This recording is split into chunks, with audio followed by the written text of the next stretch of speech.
ANZAC Day. A day when we come together to commemorate the men and women who have served our nation in all wars, conflicts and peacekeeping operations. On this ANZAC Day, the spirit of ANZAC and the qualities of endurance, courage, ingenuity, good humour and mateship are on display on the field.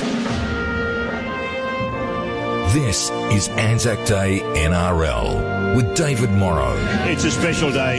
I still think it's the most special day on the Australian calendar, and it's very, very important to everyone.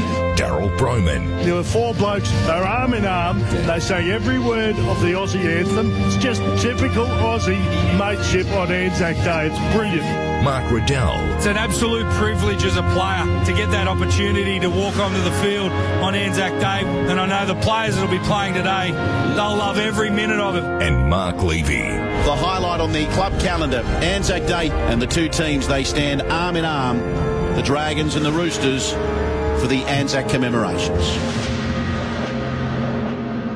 This afternoon, This is going to be a cracking game of football. ANZAC Day tradition continues as the Sydney Roosters Smith throws it to the right, then goes to the left, then Smith goes on his own, and Smith is captain. Smith, dummy here, dummy there, open the map like Swiss cheese. take on the St George Illawarra Dragons. Here goes a bomb from Hunt. It's high in the air. It's coming down about 10 metres out. Taking the ball out of the air, Lomax goes, tries, puts it down. It's ANZAC Day Rugby League action with the continuous call team.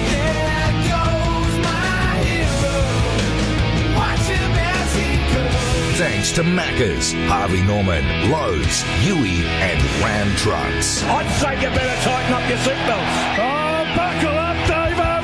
Now, live from Allianz Stadium, Moore Park, Mark Levy. Good afternoon, ladies and gentlemen. Welcome to ANZAC Day Rugby League with the continuous call team as we broadcast from a sold-out Allianz Stadium. We'll have 45,000 people inside this magnificent venue to watch the Roosters and St George Illawarra. And what a privilege it is to be here on the most important day on the Australian calendar. Whether it's on the shores of Gallipoli or at the local RSL club, it's a chance to pause and reflect on the sacrifices that have been made by the Anzacs. We'll also have an opportunity to say thank you to the serving men and women who continue to fight for the freedoms that we enjoy today, like heading along to the footy to cheer on your favourite teams. You'll see members of the Defence Force sitting in the crowd, proudly wearing the uniforms. It's the same for those family members wearing the war medals of their loved ones. They've been up early for the dawn service while thousands of people head to the local pub for a game of two up. Well, plenty of footy fans making their way to Moore Park. And I think the NRL has an important role to play on ANZAC Day, and the commemorations before kick-off are something special. They'll make the hairs on the back of your neck stand up, and watching the two teams walk into the arena, standing side by side to listen to the bugler sound the last post and that minute silence that follows. It's a sombre and respectful way to pay tribute to those fallen soldiers. And when it comes to the footy, well, the form guide goes out the window. The Roosters, they're the short price favourites, but St George Illawarra boasts the stronger record in these ANZAC Day games. The Dragons winning 9 of the last 14. Now, team news is through for the Roosters. Terrell May drops out of the side after playing New South Wales Cup on Sunday. So Nafahu White comes onto the bench in 20 with Corey Allen, the 18th man in jumper number 18. And for the Dragons, Zane Musgrove, he also played New South Wales Cup. He'll be the 18th man here this afternoon. Michael Molo, he starts in the front row in 15, and Jayden Hunt joins the bench in jumper number 18. As I've mentioned, the game is officially a sellout. Referee Adam G. Ashley Klein will be assisting him in the bunker, and David Morrow, Daryl Broman and Mark Riddell are standing by to call it for you. At 7 o'clock, we've got a genuine trans-Tasman rivalry between Melbourne and the Warriors at Amy Park. We'll have a closer look at that game on Wide World of Sports. I'll be joined by Shane Flanagan on 2GB and 2CC after 6 o'clock, and Peter Basaltis will broadcast our 4BC edition of the show on Brisbane's 4BC. So stick with us over the next few hours as we cover the greatest game of all on the most important day on the Australian calendar, and we'd love to hear from you along the way. You can text us 0460 873 873. You can log onto the websites, click onto the feedback icon and shoot through an email, or you can give us a buzz on 131 873. That's enough from me, though. Let's welcome the continuous call team, starting with Daryl Bryman, who's alongside me in the broadcast box on Anzac Day. Big man, good afternoon to you. Good afternoon to you, Mark. Good afternoon to David and Piggy and all our listeners. Yeah, it is a great day, isn't it? Always a good day. It's a sellout here. I think, is it 42,500 here? Over 45 like these days, yeah. 45, okay. Well, it's going to be a massive day. And, well, the day itself is magnificent. There's not a cloud in the sky as I speak. I hope that could change, though, of course. But Anzac Day is a phenomenal day. It's a great day where we do remember and I think we sit down and reflect a lot too as what has happened in the past over a long period of time, the sacrifices made by men and women who have gone to war so we could have the life we're now currently living, and it is a pretty good life if you're an Australian. You can't complain about it. But the game itself, who knows what's going to happen here today. I do think the Roosters will be too good for them. I think on paper they're too good for them. I actually think it's the best side they've fielded this year. I like Angus Crichton back in the back row and Tupanua on the bench. I love Tupanua. I think he's a super player.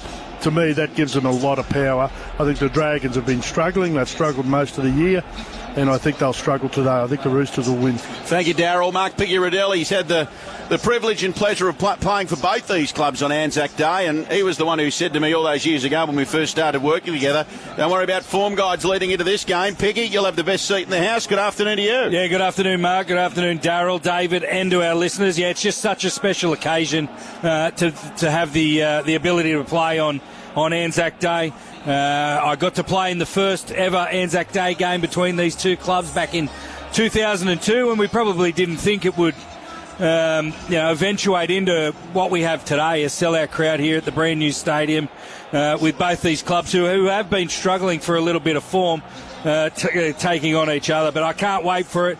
It's such a special day. It's done so well by the NRL clubs, and none better than this afternoon. And I should say, Piggy, too, in the curtain raiser, the ADF have clawed their way back to beat the Fireys, 24 points to 14. We've just had the presentation, so congratulations to the members of the Australian Defence Force on their 24-14 win over the Fireys. And David Morrow is here to call the big game this afternoon. Thirsty, a very good afternoon to you on Anzac Day. Good afternoon, Mark, Darryl, and all the listeners. Yeah, it's a really, really special day, and you know, when this concept was first born, that the Roosters take on the Dragons back early in 2002, and people said, I wonder how long it will last. Well, here it is, 2023, and it gets bigger and bigger and harder to get tickets every year. And the great thing is it's a sellout, and even just walking up to the ground, I was here just before the members opened, and the number of kids that were here, I reckon that's the great thing. Look, it's a special day, and blokes like Tyrell Sloan playing their first Anzac Day game. And it's going to be something incredible. In fact, for young Sloan, it's probably the biggest crowd he's ever played in front of. I'm not sure whether he would have played in one bigger. And that in itself, it's an incredible atmosphere. Piggy, you played in them. Darryl, I'm not sure whether you played at Anzac Day next door, but the whole thing about it is the crowd gets here and expects something special. That's the incredible thing about it. And it's the lead-up. It's the whole week that you're involved in it. It's the way that you walk onto the field with the oppositions, side by side. You then have the anthems and the last post played. You're looking into the crowd. Obviously, you've got family, you've got friends here, and then just realising, with such big crowds, the atmosphere that you're about to play in front of. They're all usually great games. Levy mentioned about where they are on the ladder. Well, both these teams, they're not in the 8 as yet, but they'll produce a cracking game this afternoon. Well said, boys, well said. Now, just to give our listeners an idea of what's still to come here this afternoon, we'll have the parachute team, the Australian parachute team, delivering the matchday ball. Anzac trophy to be delivered by Mitch Orbison and Isabel Kelly from the Roosters, and Ben Cray and Keely Brown from the Dragons. We'll have the official Anzac ceremony commencing in the next half an hour. There'll be a riderless horse, the Sydney detachment of the Royal Australian Army Band, Air Force, Cadet Unit and vehicles. We'll have the catafalque party and then the official ceremony. The ode to be read by the RSL New South Wales President Ray James, the last post by Benjamin Brunei, a moment's silence, then the rouse, and we'll have the anthems. The Australian anthem to be performed by Tanya Christensen and the New Zealand national anthem by Lance Corporal Stuart Fong. So looking around the ground at the moment, we're probably half full. Plenty of Dragons fans at the northern end, but like Darryl said, the Roosters fans are out in big numbers, given it is a Roosters home game. And I'm sure we've got plenty of people listening to us in other parts of Australia. Let us know where you're tuning into the coverage. You can do that by sending through a text 0460 873 873, or you can email us via the websites where you click onto the feedback icon. We need to clear some commitments so we can fit in all of the ANZAC commemorations prior to kick-off. So we'll take a quick break and come back with more here at Allianz Stadium for ANZAC Day Rugby League. Did you know that about 1 in 3 people will develop shingles in their lifetime, regardless of how healthy they may feel? Don't wait to find out if you're one of them. To learn more, talk to your healthcare professional and visit noshingles.com.au.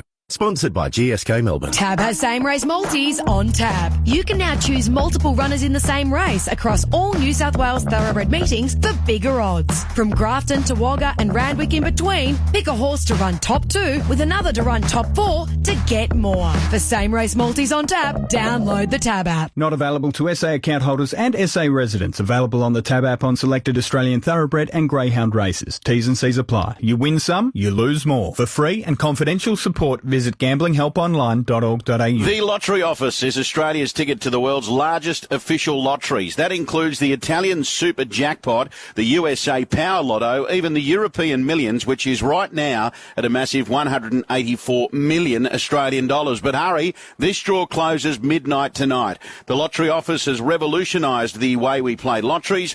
Best of all, they're 100% Australian owned, operated and government regulated, with a local customer support team on the Gold Coast. Find out more and be a part of the world's biggest jackpots today by downloading the free app or visit lotteryoffice.com.au. 18 years and over, don't forget to gamble responsibly. Log on to the website and you could be $184 million richer. lotteryoffice.com.au. SBS fence and toilet hire, temporary, portable, whatever you require. Australian-owned SBS Fence and Toilet Hire is Sydney's market leader in high-quality temporary fencing and portable loo hire. Large or small, we'll help make it safe, secure and sanitary. Just visit sbsfence.com.au today. sbsfence.com.au. SBS Fence and Toilet Hire, temporary, portable, whatever you require. The continuous call team on 2GB. Score points and redeem rewards when you order McDelivery via the My Macca's app. T's and C's apply. Available in select locations. Well, I mentioned the stadium's probably half full, but if I look underneath where the concourse area is, there's probably just as many people down in the bar areas, and that's the beauty of this magnificent facility. Much like Suncorp Stadium in Brisbane, you've got the concourse where you can stand around, catch up with mates before you take your seat for the footy. And David's been in touch. He's from Glen Alpine, but he's here at the stadium remembering his grandfather today, a World War I vet, and looking forward to the ceremony and the football. Good on you, David. Thank you, mate, and I'm sure you're out here feeling enormously proud of what your grandfather did for this country, like all of our serving men and women, past and present. Good on you, mate. Lovely to hear from you. Bruce is listening in Ohio. Mark, hope Australia and the continuous call team has a memorable ANZAC Day and a good day today from a long listening yank. Good on you, Bruce. Lovely to have your company over in the United States as well. We'll get to a few more of them, but let's head downstairs. Sonny Boo Williams on 9 has caught up with Brandon Smith. Brandon Smith. A few games on ANZAC Day for the Storm. It's your first one for the Roosters. What does ANZAC mean to you, brother? I guess it's a privilege, first of all, to be able to play on this special day, and I guess it's about camaraderie, sacrifice, bravery, being able to celebrate that, and I guess pay our respects and our honour to the people that gave up the ultimate sacrifice. And we get to show that by trying to display those characteristics that I just said. First of all, I would want to go out there and enjoy my time out there. They didn't pay the sacrifice for me to have a bad time out there, so I'm going to go enjoy, have a bit of fun and play some footy. Well, beautiful words. I'm not going to add any more to that. Go out there and do your thing, cuz. Thank you, sir. Cheer, brother. Cheer, boy. Sonny Bill Williams having a chat to the Cheese. Brandon Smith prior to kick-off. We'll hear from Jack de Belin in just a moment, but let's find out what the punters are doing on this Anzac Day fixture by doing this. And now on the continuous call team, find a winner. Get around the True Blue Aussie bookie. Bluebet. Download the Bluebet app today. What's gambling really costing you? Duncan McRae's our man from bluebet.com.au. He's online right now. Hello, Duncan. Good afternoon, Mark, on my favourite day of the year. Hope everyone's well. Yeah, it's a big day, isn't it, mate? A huge day. Up early for dawn services, footy this afternoon, even a game of two-up. I think they've got a two-up ring set up outside the stadium, which is fantastic. What are the prices doing on this one, the punters on the Roosters and Dragons? Where's the late money, mate? Yeah, well, the Chooks were favourites last year and they were short and they got rolled, but that hasn't stirred the punters this year. They're into $1.22 in the head-to-head. $4.25 the Dragons, and the start's now out to 13.5 start for St George Illawarra. Fantastic. Now, Davey, you've got the charity bet today, thanks to Bluebet. $100 to spend on a same-game multi. All money raised this year going to the Family of League and Dementia Australia. I was going to have the Dragons 13 plus, but no, I decided against that. Daryl said no. No, I've gone for three anytime try scorers. I think Tyrell Sloan will have an absolute blinder today in his first Anzac Day game. I think he'll score. Jackson Paolo will continue his scoring ways, and Joseph Manu back in at 5'8". He'll have a blinder and probably bring the Dragons undone. So Manu, Paolo and Sloan, anytime try scorers. Yeah, Davey, $15 there, so hopefully we can bank that up and have a little bit of two-up and double it again later on. Yeah, little beauty. And then, of course, tonight, Duncan, we've got the Melbourne Storm and the Warriors. Australia versus New Zealand, so to speak, here. So, obviously embodying the Anzac tradition. What are the prices on this one? Yeah, even though the Warriors are going well, the Storm's very short here, Mark. $1.25 in the head-to-head, $3.95 for the Warriors, and New Zealand's got 12.5 start for the game kicking off later tonight. Great stuff, mate. You enjoy what's left of your Anzac Day, mate. We'll catch up with you again later in the week. That's Duncan McRae from Bluebet. Bluebet.com.au is the website. And as we often say, you win some, you lose more. For free and confidential support, visit gamblinghelponline.org.au. Well, we've heard from one of the Roosters. Let's hear from one of the Dragons. Jack de Belin having a chat to Andrew Johns. Hey, Jack. Joey, how are you? Good, mate. How you doing? Yeah, well, thank you. So, big day for the family. Your grandfather, Fred de Belin, he served in the RAF in Germany. Must be cool to represent him today. Yeah, he did, and it's pretty surreal to think that when he was probably my age, he went over to the other side of the world and fought in a war, and yeah, it's pretty cool to be able to represent him today and my family. So you've been playing this game for 10 years. What's it mean to you to play on Anzac Day? It means so much, mate. It's, other than finals, it's the biggest day of the year, and it's the game you really want to be a part of, and I'm stoked to be a part of it again, so yeah. How he's going to go? Yeah, well, for sure. Good luck, mate. Thanks, mate. Appreciate it. Great interview, Andrew Johns with Jack de Belin. Richard at Campbelltown's been in touch. G'day, Mark, Big Man, Thirsty and Piggy. Been up since 3:30 watching on TV the various services in remembering the Anzacs. Have a good call, and I just hope when I'm gone the young ones remember. Well, Richard, and I don't know what you think, boys, I find now that the younger generations understand and respect what the Anzacs did for this country, Big Man. And the thing that I love on these particular days is seeing the different generations wearing the war medals, whether it's their grandfather, their father. I think that's really special. I agree with that. You watched I watched a bit of the march this morning, and there were a number of kids there representing maybe even their great-great-grandfathers. How would you know? But they were there walking with medals on their chests and walking proudly. You know what I love about it, and it's been the same for a number of years. And I've seen a few, already this weekend where we've seen the Anzac minute silence, etc. at various games. In the AFL, I watched the AFL last night, and the rugby league. The silence is enormous. Like not one idiot yells out, whereas normally, there's normally one or two imbeciles who'll do it. Well, I haven't seen anyone do it, and I just think that's the way that I think the Aussie spirit should be really proud of what we've achieved with teaching the kids, teaching the teenagers who, can get a bit rowdy from time to time, but that's not happening. Yeah. And hopefully we don't see it today. I mean, I think the respect shown is immense. Well, we often get caught up in some of the most mundane things and argue about some of the most ridiculous things, but on Anzac Day, we think about people who put their life on the line for the greatest country in the world, that being Australia. We better get to a break. We'll come back with plenty more. You're listening to the continuous call team on Anzac Day. We're awaiting the parachute team to deliver the match day ball, and we'll have Mitch Orbis and Isabel Kelly, Ben Cray and Keely Brown delivering the Anzac Day trophy. Great to have you with us on the most important day on the calendar, the continuous call team from Allianz Stadium. SBS fence and toilet hire, temporary, portable, whatever you require. Australian-owned SBS Fence and Toilet Hire is Sydney's market leader in high-quality temporary fencing and portable loo hire. Large or small, we'll help make it safe, secure and sanitary. Just visit sbsfence.com.au today. sbsfence.com.au. SBS Fence and Toilet Hire, temporary, portable, whatever you require. Treat mum to sweet dreams and ultimate comfort this Mother's Day with a premium Spinalese pillow. Buy today and you'll receive free shipping and a free pillowcase worth $79. Give mum a great night's sleep. Spinalese.com.au. Sydney's 2GB is a member of the Nine Corporate Group and has cross-media relationships with Nine's television stations and with Nine's newspapers, including the Sydney Morning Herald and the Australian Financial Review. Seeing the world starts with Virgin Australia. Earn Velocity points when you fly to destinations around the world with Virgin Australia and our network of world-class airline partners, including Qatar Airways, United Airlines and Singapore Airlines. So book now at virginaustralia.com. Bring on the world and bring on wonderful. Velocity membership and airline T's and C's apply. SBS Fence and Toilet Hire, temporary, portable, whatever you require.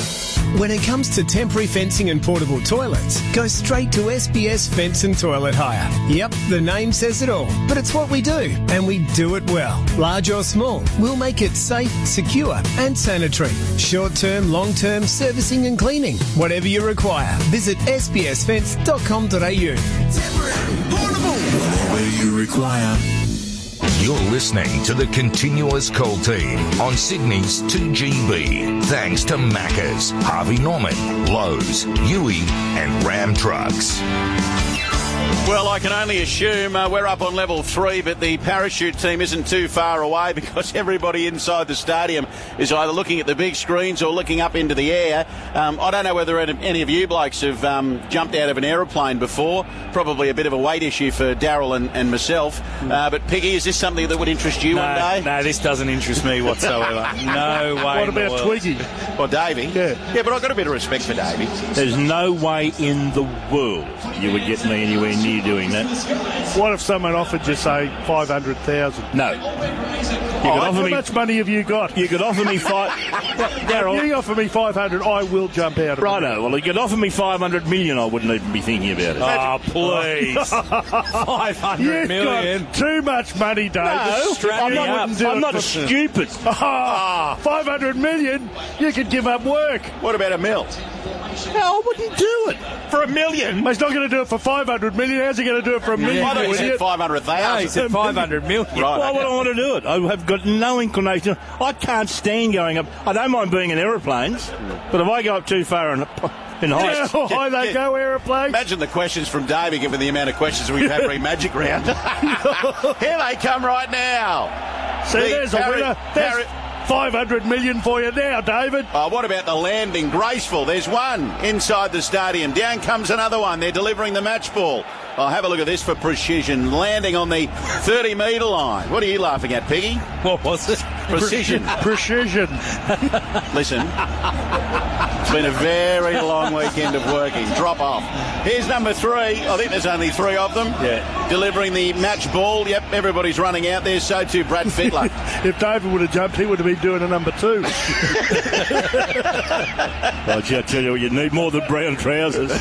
Imagine Davey in the harness. Oh, you wouldn't have the big, deep voice, Davey. No. Anyway, Brad Fittler's out there. He'll grab the game ball and make his way back over towards the centre of halfway. So the Australian parachute team has delivered the match ball here at Allianz Stadium to the oohs and ahs of the crowd. And yes, Peggy, they landed with precision on that 30-metre line towards the northern end of the ground. We're off to a break. Back with plenty more here on ANZAC Day. Race into Ram Truck's Red Hot DS 1500 Express run out for a red hot 3.99% finance rate. Stock is limited, so see your Ram dealer today. T's and C's apply. Approved ABN applicants of Ram Trucks Finance only. SBS fence and toilet hire, temporary, portable, whatever you require. Australian-owned SBS Fence and Toilet Hire is Sydney's market leader in high-quality temporary fencing and portable loo hire. Large or small, we'll help make it safe, secure and sanitary. Just visit sbsfence.com.au today.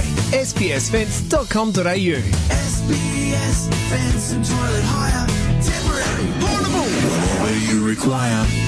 Would extra funds give your business a boost?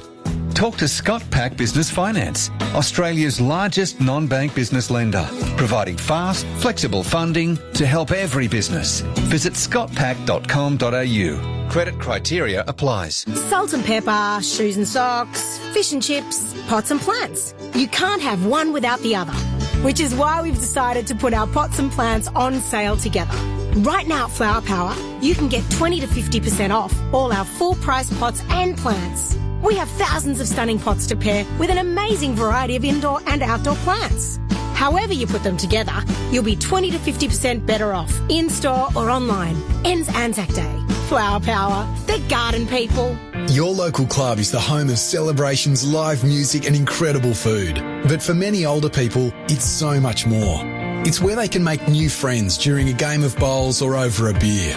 It's a place to enjoy a quality meal out without breaking the bank. It's a safe, comfortable environment where they'll always receive a warm welcome from friendly staff. Your local club is there to ensure no one ever feels alone, especially as they get older. Head to yourlocalclub.com.au to find your nearest club. You're listening to the Continuous Call Team on Sydney's 2GB. Thanks to Macca's, Harvey Norman, Lowe's, Huey and Ram Trucks. Matthew's been in touch via the text line, Peggy, after your little dig at me. He says, have a listen to Mr. Penetrometer giving it the Levy about precision. Oh, well, that's why I've got to pick you up when you do make those mistakes every now and then. Well, let me just say this to you, Piggy. Yes. How long? We're on air until 6 o'clock before I take over with Wide World of Sports and Selfie in Brisbane. If you stumble on one little word, we're turning it into a song, okay? And yet another one. Again? And yet another song. Beautiful. Giving it to me about a little slip-up of a word. Davey, I mean, these blokes, fair dinkum. Sounded like you were drunk. The Penetrometer was one of the funniest nights I've ever had. That was a good one. That was next. It was, well, here. It was in the old stadium here. It was a Friday night game. Jeez. I think it was before the Doomben 10,000. That was a long time ago. Yeah, it was 2015 or 16 already. I think it was. I had to laugh. Every time I hear it, the Penetrometer. Boys, Michael. I tried to pronounce it twice or three times, but you still couldn't get it. Michael at Tamworth says, team, thanks for putting this game on today. Here working in a tin shed without a TV, so you guys have made my day. Glad so many respect the fallen that sacrificed for us. Even the great Jeff Fennick mentioned they are the real champions. Good on you, Michael. Great to have you with us. Keep them coming. 0460 873 873, and you can email us via the websites where you click onto the feedback icon. 10-year-old Gabe is listening. Boys, I'm hoping for Roosters and Storm to win because I tipped them, and I've got all my tips right so far this round. Listening on the road to Canberra and loving the Continuous Call Team. So that one from 10-year-old Gabe. And that's the thing, big man, isn't it? We finish up here today, and then we've got the big game tonight. And I said to Billy Slater on the podcast yesterday, and I asked him to sort of reflect on how special it is to be involved in that game. And he made a really good point that in no other sport that he can think of does an Australian team play a New Zealand team on ANZAC Day, which just adds to the occasion. Yeah, I heard you say that before, and I started thinking about it, and I couldn't think of one, so I went straight to David, and David's looking into it, I think, at the moment. Well, I'll just tell you, the Dragons won in 2008, 2009, 2010, 2011, 2012. Then the Roosters won 13 and 14. Wait a minute, just hold on a second. The Dragons won 15, 16, 18 and 22, righto? Mm-hmm. We're talking and about... they didn't play 20. Yeah, but hold on. We're talking about Melbourne and the Warriors. Melbourne playing the Warriors. You were talking about the bloody Roosters winning 8 of their last 9 against the Dragons. 5 minutes ago. 5 minutes ago, Davey. Keep up with the program. Well, he asked me to look something up, and I did. It's like the delayed response. What'd you say, the Warriors? I'll tell you something about the Warriors in Melbourne. I reckon I'd be taking $3.90 the Warriors. I reckon they should be even money, those two. What was that stat about 5 games for the Dragons? Well, they said here the Roosters won 8 of their last 9, but the Dragons have won, he was saying, 9 of the last 14 ANZAC Day games. Well, they won 4 of the last 6 or 7 ANZAC Day games. So, I got that off the NRL website. I'm just saying to you that... Well, it says here the Roosters have won 8 of their past 9 games against the Dragons. The Dragons have won 9 of their past 14 ANZAC Day games. Yeah, I don't think that's right. That can't be right. Even though my brain hurts, I'm a mathematical whiz. That's come from David Middleton, our man. He's off his chops. Maybe David Middleton provided these stats. And the Dragons, I can tell you, won 15, 16, 18 and 22. Well, he's 3 boxes down. Go and ask him, will you, Davey? Well, I'm talking about 14 games. They've won at least 4 in there. What about Melbourne and the Warriors? He hasn't got on to them yet. Melbourne and the Warriors? Mate, I was looking at the stats that Darryl couldn't get his head round. Well, they're wrong. The stats are wrong. Oh, Davey. Hey, by the way, what do you think about us going to Vegas? Oh, don't start him on that. Season opener, you'll be able to. Viva Las Vegas. Who's got your hands up for going to Vegas? Me. Davo? No, I think I'd be very happy to watch it on telly here at a reasonable hour. You're knocking back a trip to Vegas. Well, he doesn't like Vegas. No, I don't. One of the most boring cities in the world. Oh, there's nothing to do. Have you there. been there during the day? Have you been awake during the day? I've been there. I've been there awake during the day and the night. I know there's a heap of shows on all that. There's just a heap of damn casinos. Nightclubs, parties. During the day, it's probably the most boring place in the world. It's in the middle of a desert. Oh, wow. Did you go to Hoover Dam? I've been to Hoover Dam. I've flown over it. What was that like? It's a bit of a difference. That's not Las Vegas. That's a Hoover Dam. Oh, this is brilliant. By the way, the trophy's just been delivered, ladies and gentlemen. They told the players they're going to be playing at 1 o'clock in the morning, so it can be 8 o'clock at night back here. They have to go over there for 3 weeks to get their body clock in order. So and then another 3 weeks to get their body clock in order to come home. Let me just get this straight, Davey. You're not going to jump out of a plane for $500 million and you don't want to go to Vegas for round 1, all expenses paid. That'll do me. It's all right. All right, I'll be right. We'll take Tomo over. Oh, another one who's on top of the world. But I don't mind if they can make it work. They had a game over there in 1987. All right, we've got to get to a break. The trophies arrived, ladies and gentlemen. Mitch Orbison, Isabel Kelly, Ben Cray and Keely Brown will have the commemorations getting underway in the next 10 minutes. You're listening to the Continuous Call Time. IGA's Price Match Promise. We checked, we matched, you won't pay more. Every week we check and match the regular price of the big 2 supermarkets on hundreds of everyday products. Just look out for the Price Match tickets in store. Participating stores only. See website for full terms. Salt and pepper, shoes and socks, fish and chips, pots and plants. You can't have one without the other, which is why we've decided to put our pots and plants on sale together. Right now at Flower Power, you can get 20 to 50% off all our full price pots and plants. We have thousands of stunning pots to pair with an amazing variety of indoor and outdoor plants. However you put them together, you'll be 20 to 50% better off, in-store or online. Ends ANZAC Day. Flower Power, the garden people. SBS Fence and Toilet Hire. Temporary, portable, whatever you require. When it comes to temporary fencing and portable toilets, go straight to SBS Fence and Toilet Hire. Yep, the name says it all, but it's what we do, and we do it well. Large or small, we'll make it safe, secure and sanitary. Short-term, long-term, servicing and cleaning. Whatever you require, visit sbsfence.com.au. Temporary, portable, whatever you require. Wisdom Homes has brand new completed homes in Sydney and the Hunter with premium inclusions ready to move in now. Fixed price and selling fast from just $899,000. With only 5% deposit, it's luxury you can afford. See wisdomhomes.com.au.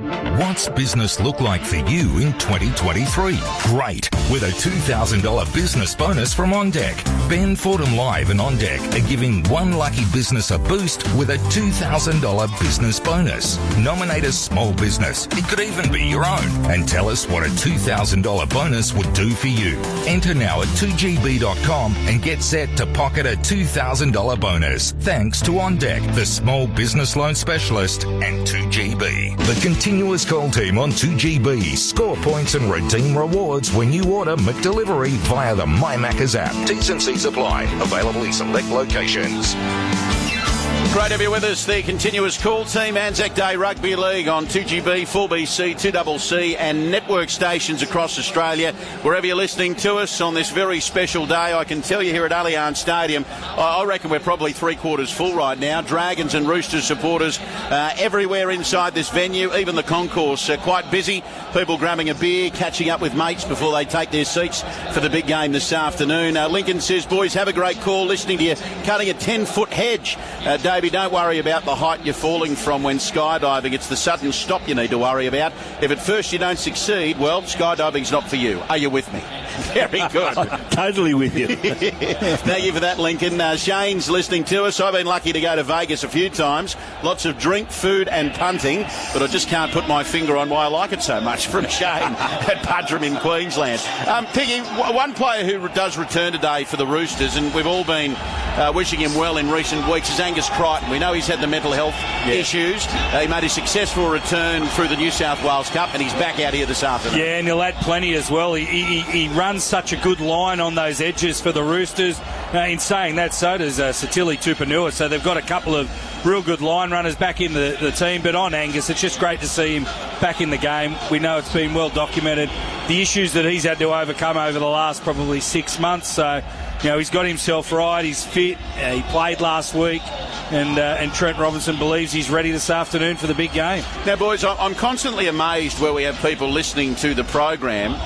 What about this one that's just come through from one of our listeners? It's Craig listening to us in Rwanda, out of all places. He says, morning continuous call team. Just back from the dawn service here at 7:35. Only one Australian here at the moment, so service on my balcony and then back to bed.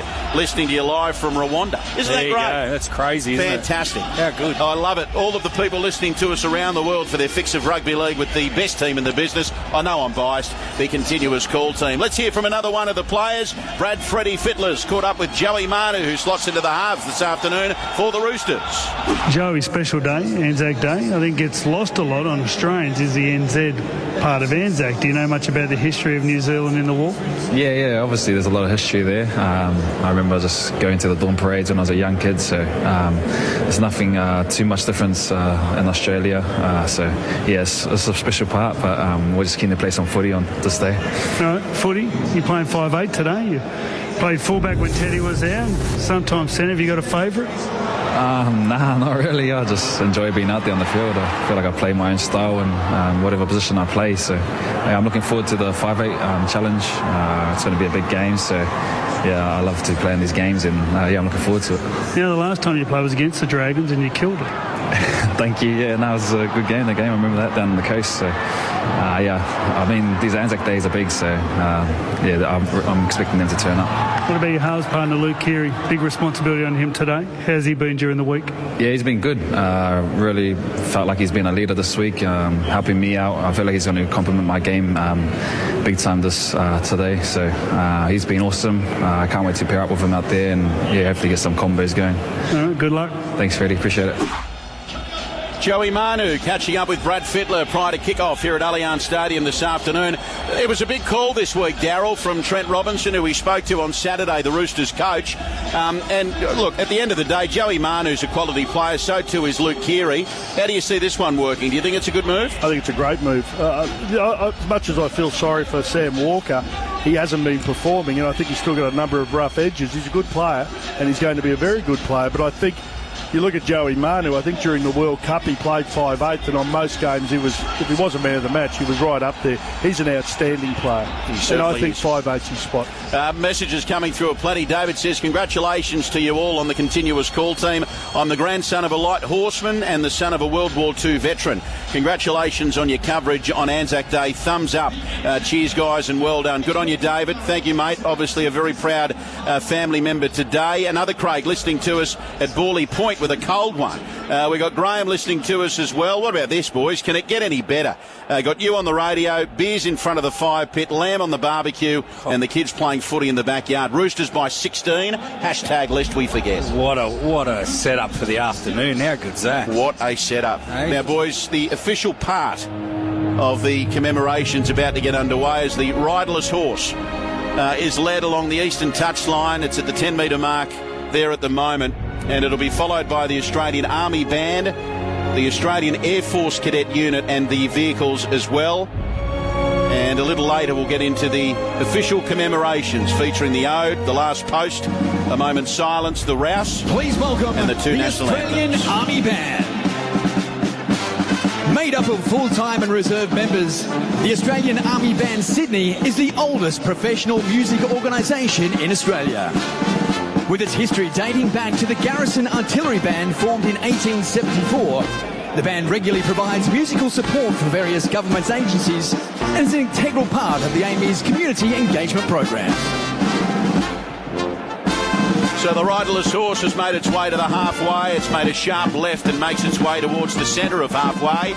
And the Australian Army Band making its way down the eastern touchline as well. What we might do is clear one last break. We'll come back with the official commemorations as we lead up to the Roosters and St George Illawarra on this Anzac Day. SBS fence and toilet hire, temporary, portable, whatever you require.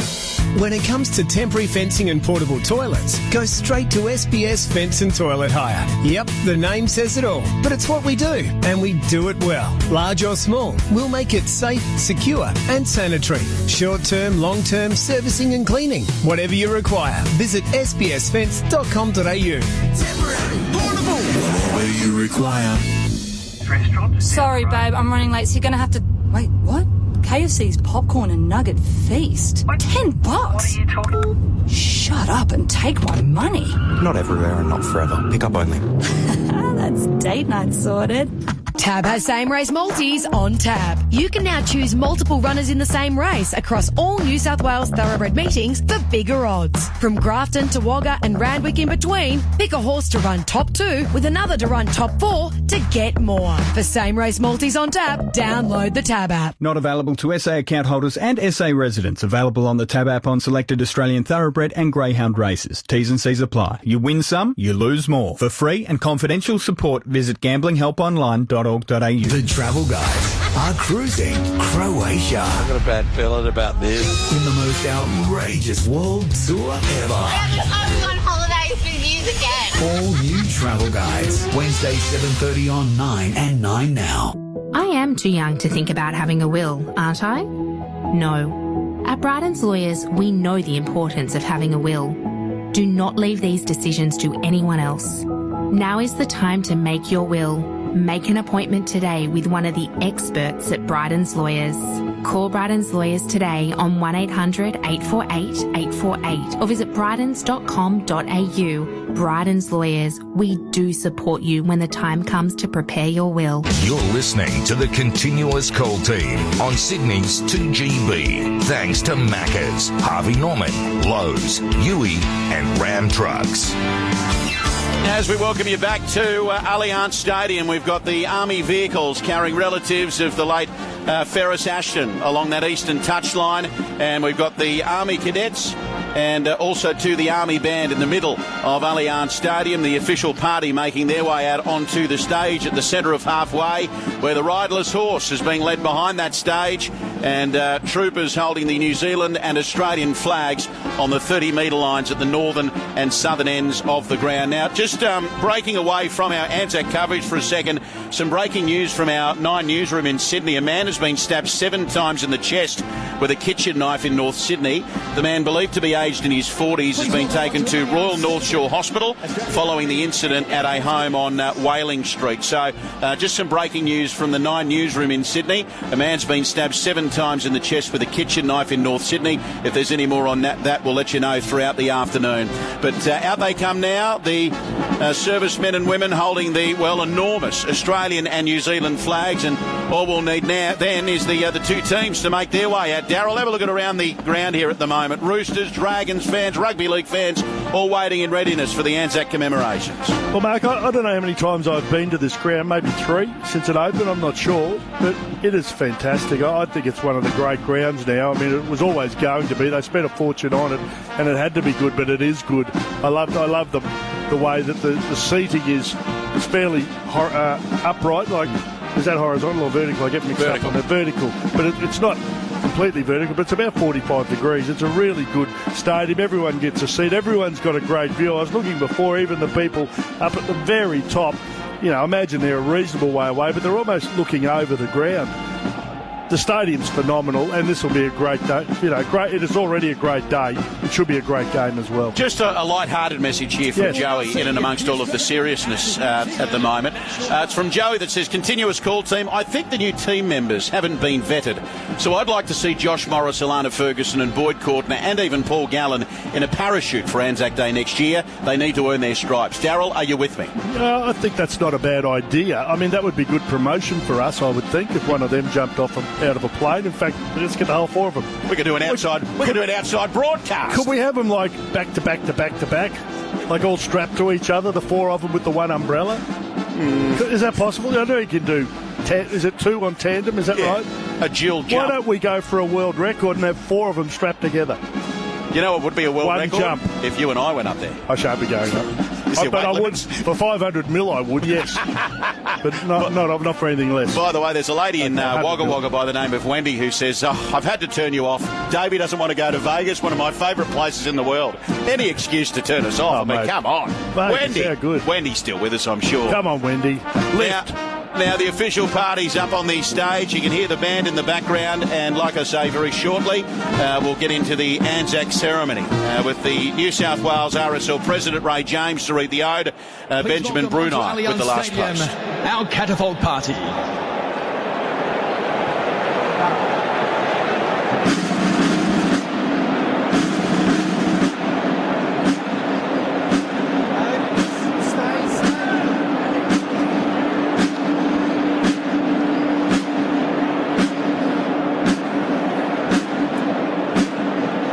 The catafalque party making its way to the centre of Allianz Stadium, just in front of the tunnel.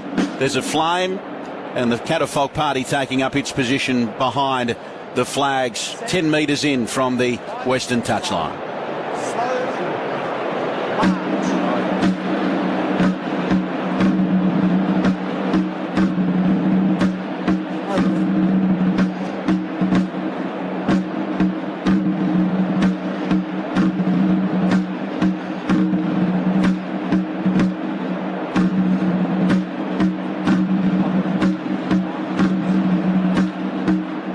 That word earlier that Piggy gave me a hard time about, it's done with precision.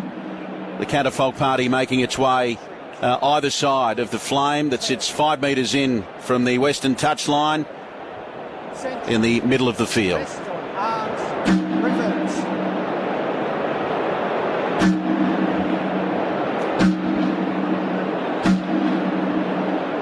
The catafalque party bowing its heads around the flame on the halfway line. The team's not too far away. Mark Piggy-Riddell forms an is making his way down to the touchline of the National Rugby League's ANZAC commemorations, as we recognise the sacrifices made by servicemen and women. Would you please welcome to the stage our official party. NRLC Chairman Peter V'landys, NRL CEO Andrew Abdo, Sydney Roosters Director Mark Fennessy, St George Illawarra Dragons Chairman Andrew Lancaster, RSL New South Wales President Ray James, Bugler Benjamin Brunei, Lance Corporal Stuart Fong, who will perform the New Zealand National Anthem, and musician Tanya Christensen, who will perform the Australian National Anthem.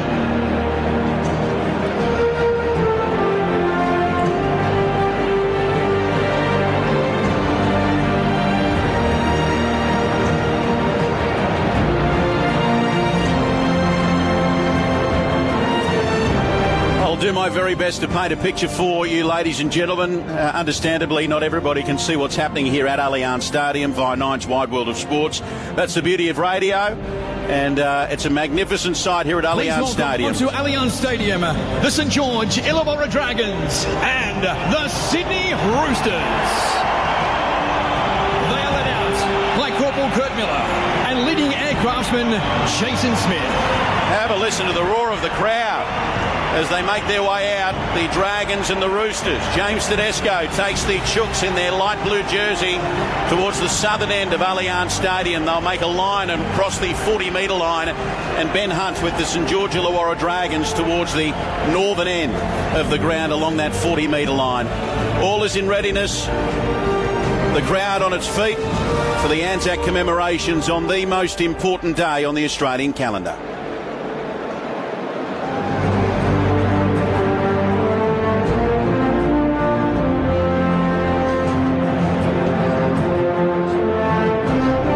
Ladies and gentlemen, if able, we ask that you please stand for today's remembrance ceremony.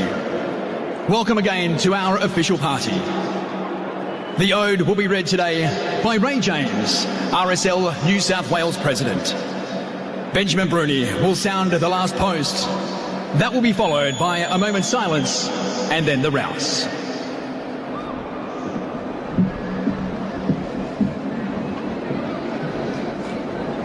They went with songs to the battle.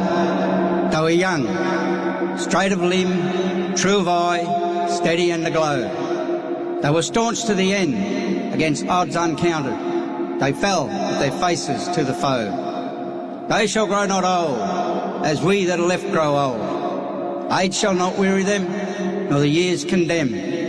At the going down of the sun, and in the morning, we will remember them,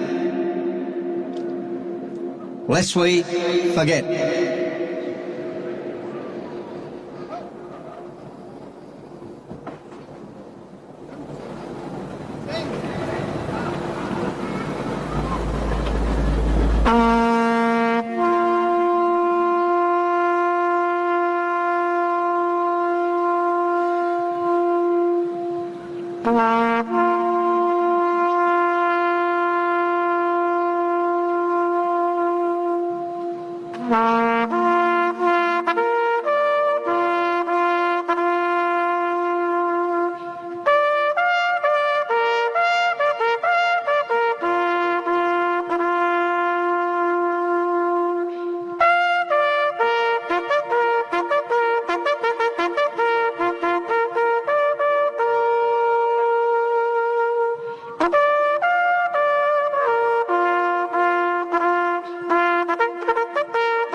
Ladies and gentlemen, please remain standing for the national anthems of New Zealand and Australia.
renditions of the Australian and New Zealand national anthems. Lance Corporal Stewart and Tanya Christensen to the roars of the crowd. The two teams will break away, have a short warm-up, and will be underway on Anzac Day. Let's get down to the touchline for the first time. Mark Piggy Riddell, it gets better every year. Oh, Levy, I've got to say, that was absolutely sensational from the moment's silence, the last pace, even the national anthems being sung so loudly and proudly by the Australians and the New Zealanders here this afternoon.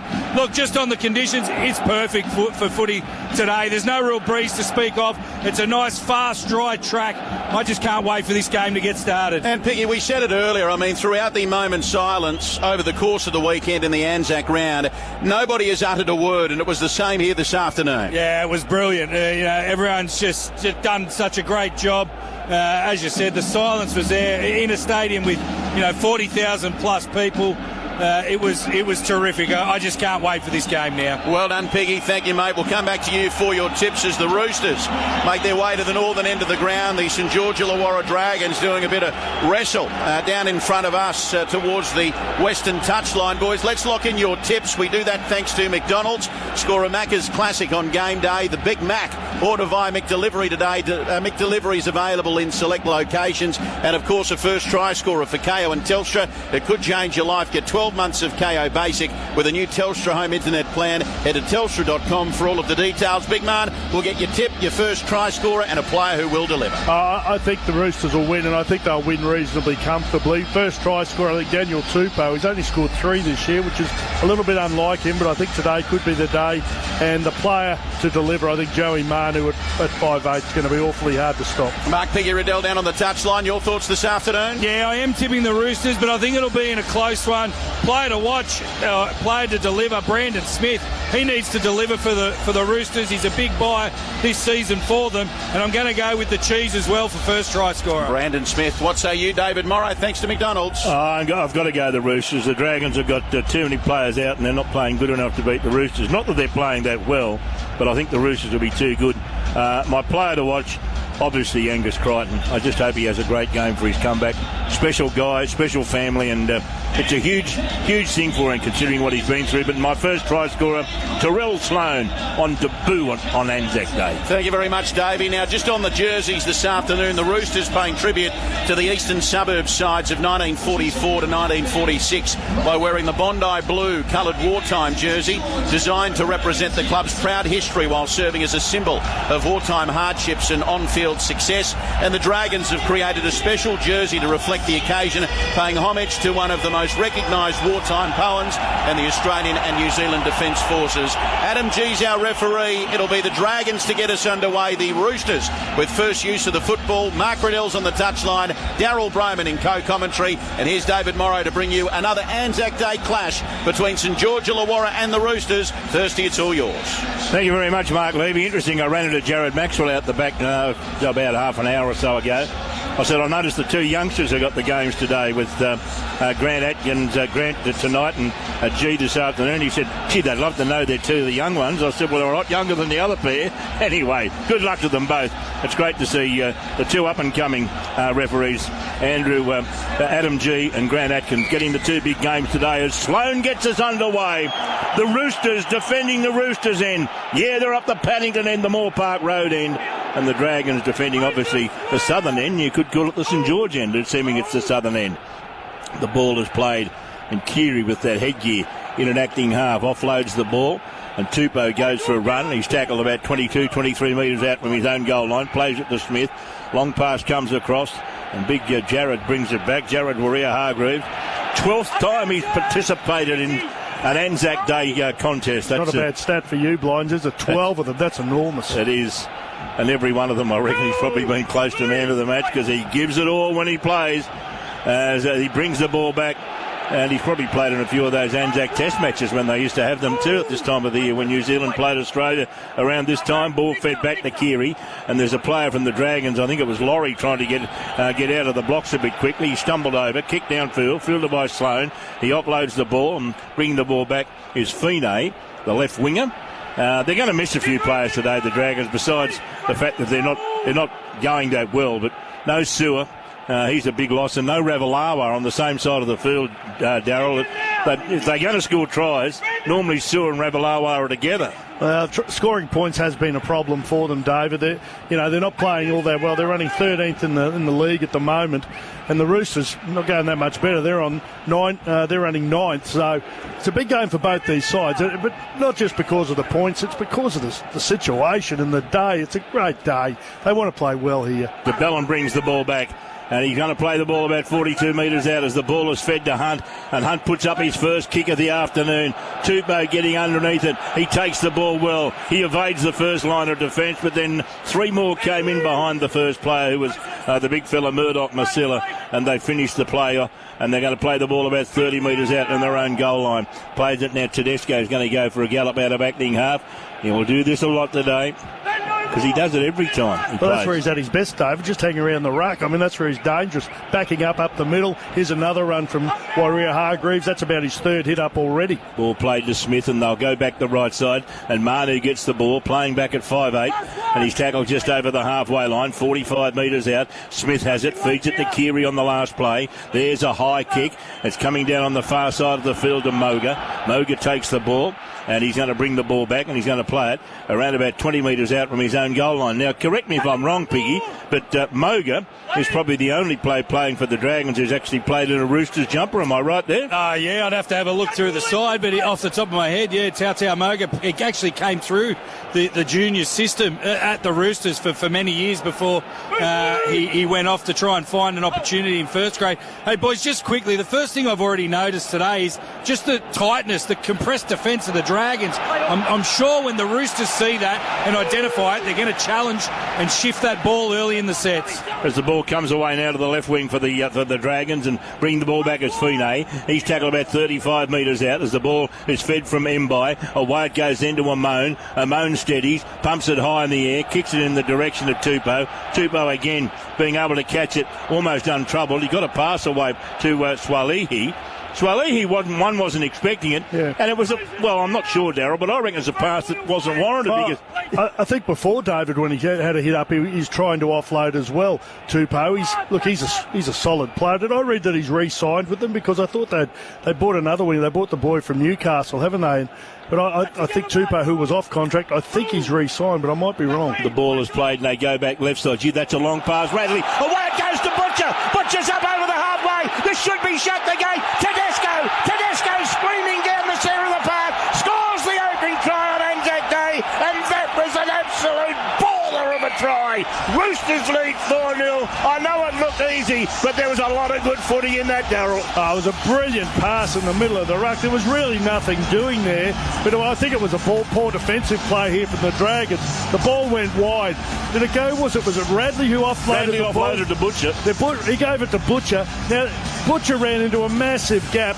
There was a beautiful dummy half pass, I've got to say, from, I think it was Brandon Smith, but it went to Radley. Radley short ball to Butcher. Butcher galloped into space. Surly, I think, out of position there. He was too wide. Gave it to Butcher. Butcher might have thrown it a tad early, but he did the job there. Tedesco backing up on the inside. On a fair dinkum basis, there were about 4 blokes he could have chosen there, but he gave it to Tedesco. He knew he was the one on his right. He was the fastest. Gave it to Tedesco, and they've scored under the sticks. That was a little too easy, and that came from just poor numbering from the Dragons defensively. The pass from dummy half was sublime. It was a really, really good pass. He got it, Butcher. Didn't have much chance, the fullback Tyrell Slade. He tried to peel off Butcher pretty quickly and get to Tedesco. Couldn't do it. Tedesco under the sticks. Swalihi moves in, adds the extras, the Roosters, and they lead by 6 points to 0. I'll just get down to Piggy. You know, you love dummy halves who do something special. I read a stat today about how much better the Roosters are when this bloke's playing in the number 9 jumper. Yeah, well, Thirsty, he's done a great job early on, hasn't he? The pass there was exactly what I was talking about, the compressed Dragons defence.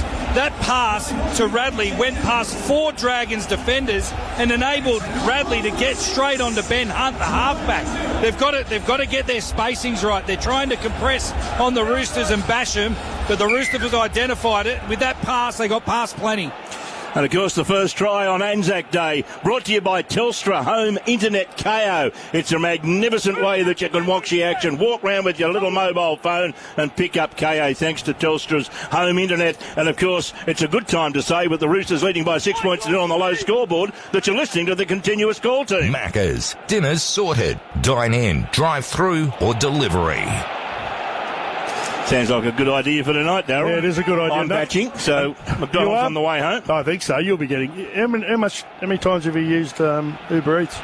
Yeah, I think I was a little knock-on. Yeah, knock-on. Roosters knock-on. Something's on the Dragons way. It's Radley, I think. Well, David, a stat for you, Blinds. Roosters have actually scored the first try in 5 of the 7 games they've played this season, which is quite remarkable. Ooh. But they've conceded 5, the last try in 5 of their games, or 5 straight games. Gee. This is an early call to challenge a decision. What do we got? We got 6 minutes gone, 6.5 minutes gone, and Victor Radley is convinced that he didn't knock this on. You're just looking at the hand of Jack Bird. So this is Blinky. This is Ashley Klein. The hand of Jack Bird is on the ball and strips the ball out. Yeah, agree. I agree. Successful. Challenge successful. Be a penalty here. It'll be a penalty. You'd hate to be Victor and get one wrong like that, wouldn't you? Considering he's been in the bin and the penalties he's conceded this year, but he seemed pretty concerned straight away that the decision was wrong. Well, Piggy picked this up really early. They are defending really compressed here, the Dragons, and at the moment, I know they've only scored the 1 try, but to me, I think it's only a matter of time before this compressed defence is going to come back and bite them here, the Dragons, because I think they're too smart for them here, the Roosters. Collins was belted in a very heavy tackle as he took it up. I'm not saying belted illegally, just a 3-man tackle that really stopped him in his tracks. Maria Hargreaves brings it back to within 30 metres of the line. It goes away through the hands. It goes to Keary. Keary short pass on the outside on the Roosters. They're back within 20 metres of the goal line again as they get up and play it. Butcher it was who got the ball. It goes from Collins. It went to Radley, and Radley, as he was hit, loses control of it. He was passing the ball, and it was a great one-on-one hit, and the ball went straight into the arms of Lomax, and the Dragons have dodged a bullet. Well, it was a good tackle. Well, it was, but they were a bit lucky to get away with that, the Roosters, and they give away a penalty here because that ball just floated in the air when it was thrown there by Radley, and Lomax saw it, picked it up brilliantly, and had, I don't know who it was who tackled him, it might have been the centre who got him there, Momorowski, because if he doesn't get him, Lomax has a chance of running the distance. It was actually the 5'8" got there, and Radley came over and helped him. Manu got him, but it was a really poor pass. It wasn't good. Let's go down to Piggy. We just saw Crichton make an error. What's he look like?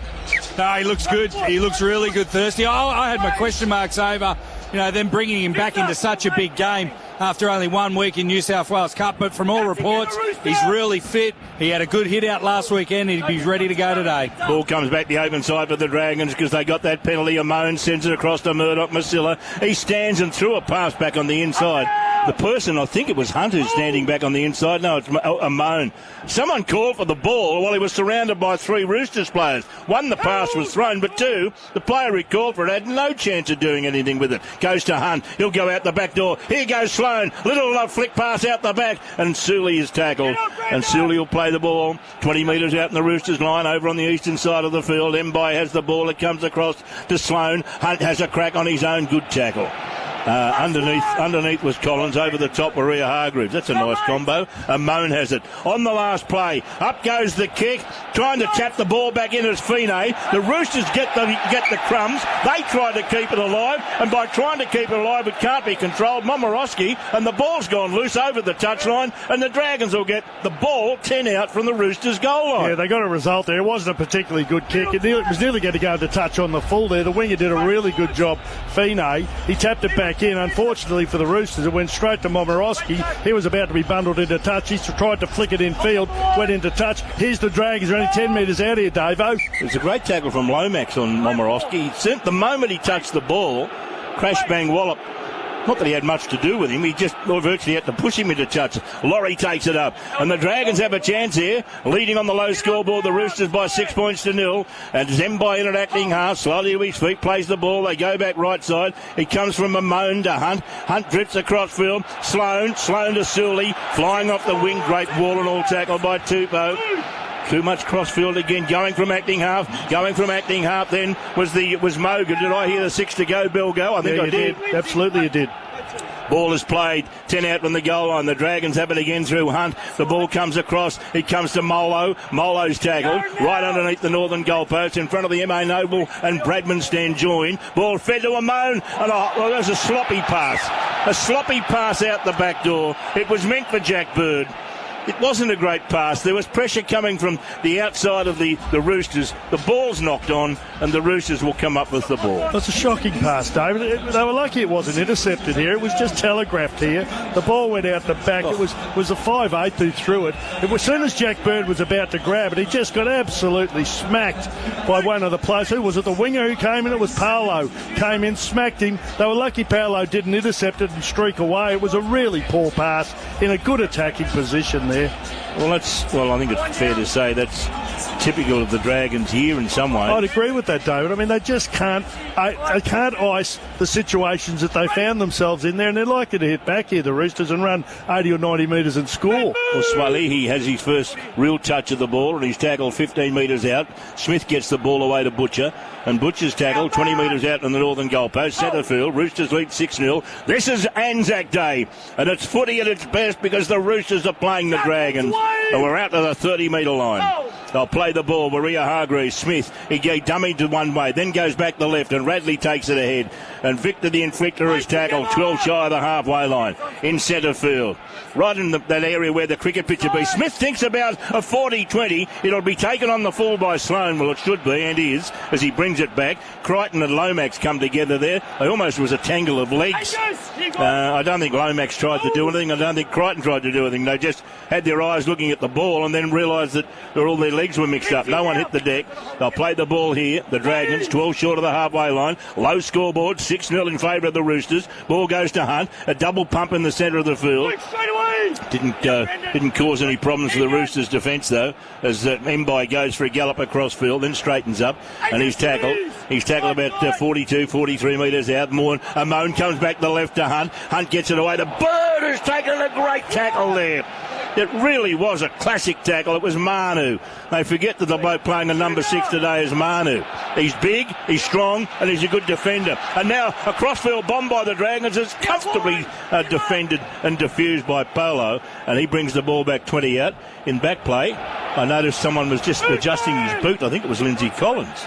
Yeah, well, that's what happens when your boot gets loose. Well, I was worried about him, Darryl, because we know he's had those concussion problems. I just worried for a sec that he was okay. I think he's okay. I'll tell you who is playing well for the Dragons, and then there's not many of them, is Ben Hunt. Jeez, he's trying hard in the middle of the ruck. He's trying to get some players to run into some space. They just, at the moment, they're just a bit clunky, aren't they? Well, when you've got classy players, Darryl, that think a little bit quicker and better than others, it just takes a while to get on the same hymn sheet, really. Ball is kicked downfield by the Roosters. Moga gets the ball. He looks up and there's a sea of red, white and blue in front of him. He'll play the ball about 18 metres out. It's 6 points to 0. 14 minutes gone. You're listening to the continuous call team on Anzac Day and the low scoreboard, 6 points to 0. And Piggy, what's happening down there? Well, at the moment we're just in a bit of a stalemate, aren't we? Both sides just happy to complete their sets, kick long and chase hard, and it's what you'd expect. They're just waiting for each other to make an error, and at the moment, nice set of 6 here from the Dragons. As they work the ball back to within, 5 or 6 metres of the halfway line. And Molo will play the ball. Start of the game. DeBellin goes for a gallop, then gets a one arm back to Molo. Molo is standing still, having played the ball. Thanks, mate. Last tackle. Well, they've got to the halfway line, but they don't look like going any further. No, they don't. They look... Well, they don't look like they've got any attack at all. Here's a bomb that's gone to the Tedesco, and he's almost got through him here. Almost through, gets it away to Swalihi, but the referee's found a penalty. He's found a penalty for obstruction. That's Luke Keary, the player who he's got. They're saying he's run around behind Luke Keary. Now, Tedesco's arguing here. I don't know if he's going to challenge this. Let's have a look. Tedesco gets it. He gets it. I think that is an obstruction. Keary's in the... Yeah. Tedesco runs around behind Keary, and I think it's Murdoch Masilla who had the opportunity taken away from him of making the tackle. Had that been a try, there's no doubt in the world they would have said no try. Well, the thing is... So he obstructed him. He was in the defensive line. Yeah, he's not allowed to stand in the defensive line. Anyway, the Dragons have got it 20 metres out on the goal line.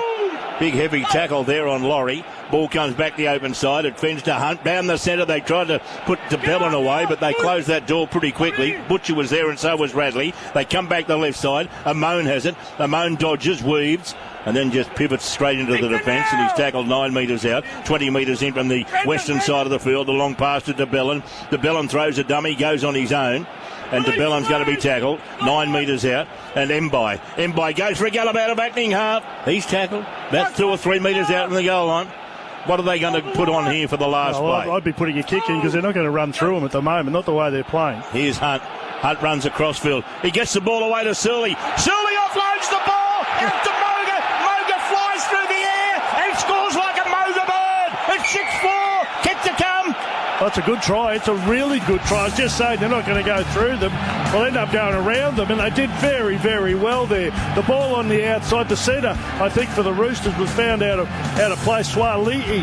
Now, he got the ball here. Swali'i came out of the line and overdid it. He came out too far. He's trying to cut down the time that Moses Surley had, so he got Swali'i against Surley, and Swali'i got caught with his pants down there. He did a really, really good job. Moses Surley got around the outside of Swali'i, dragged the winger to him, who was Tupou, and all he had to do was deliver a pass to the winger. He still had a bit of work to do there, Tautau Moga, but he did it brilliantly. Scores in the corner. That's a great try.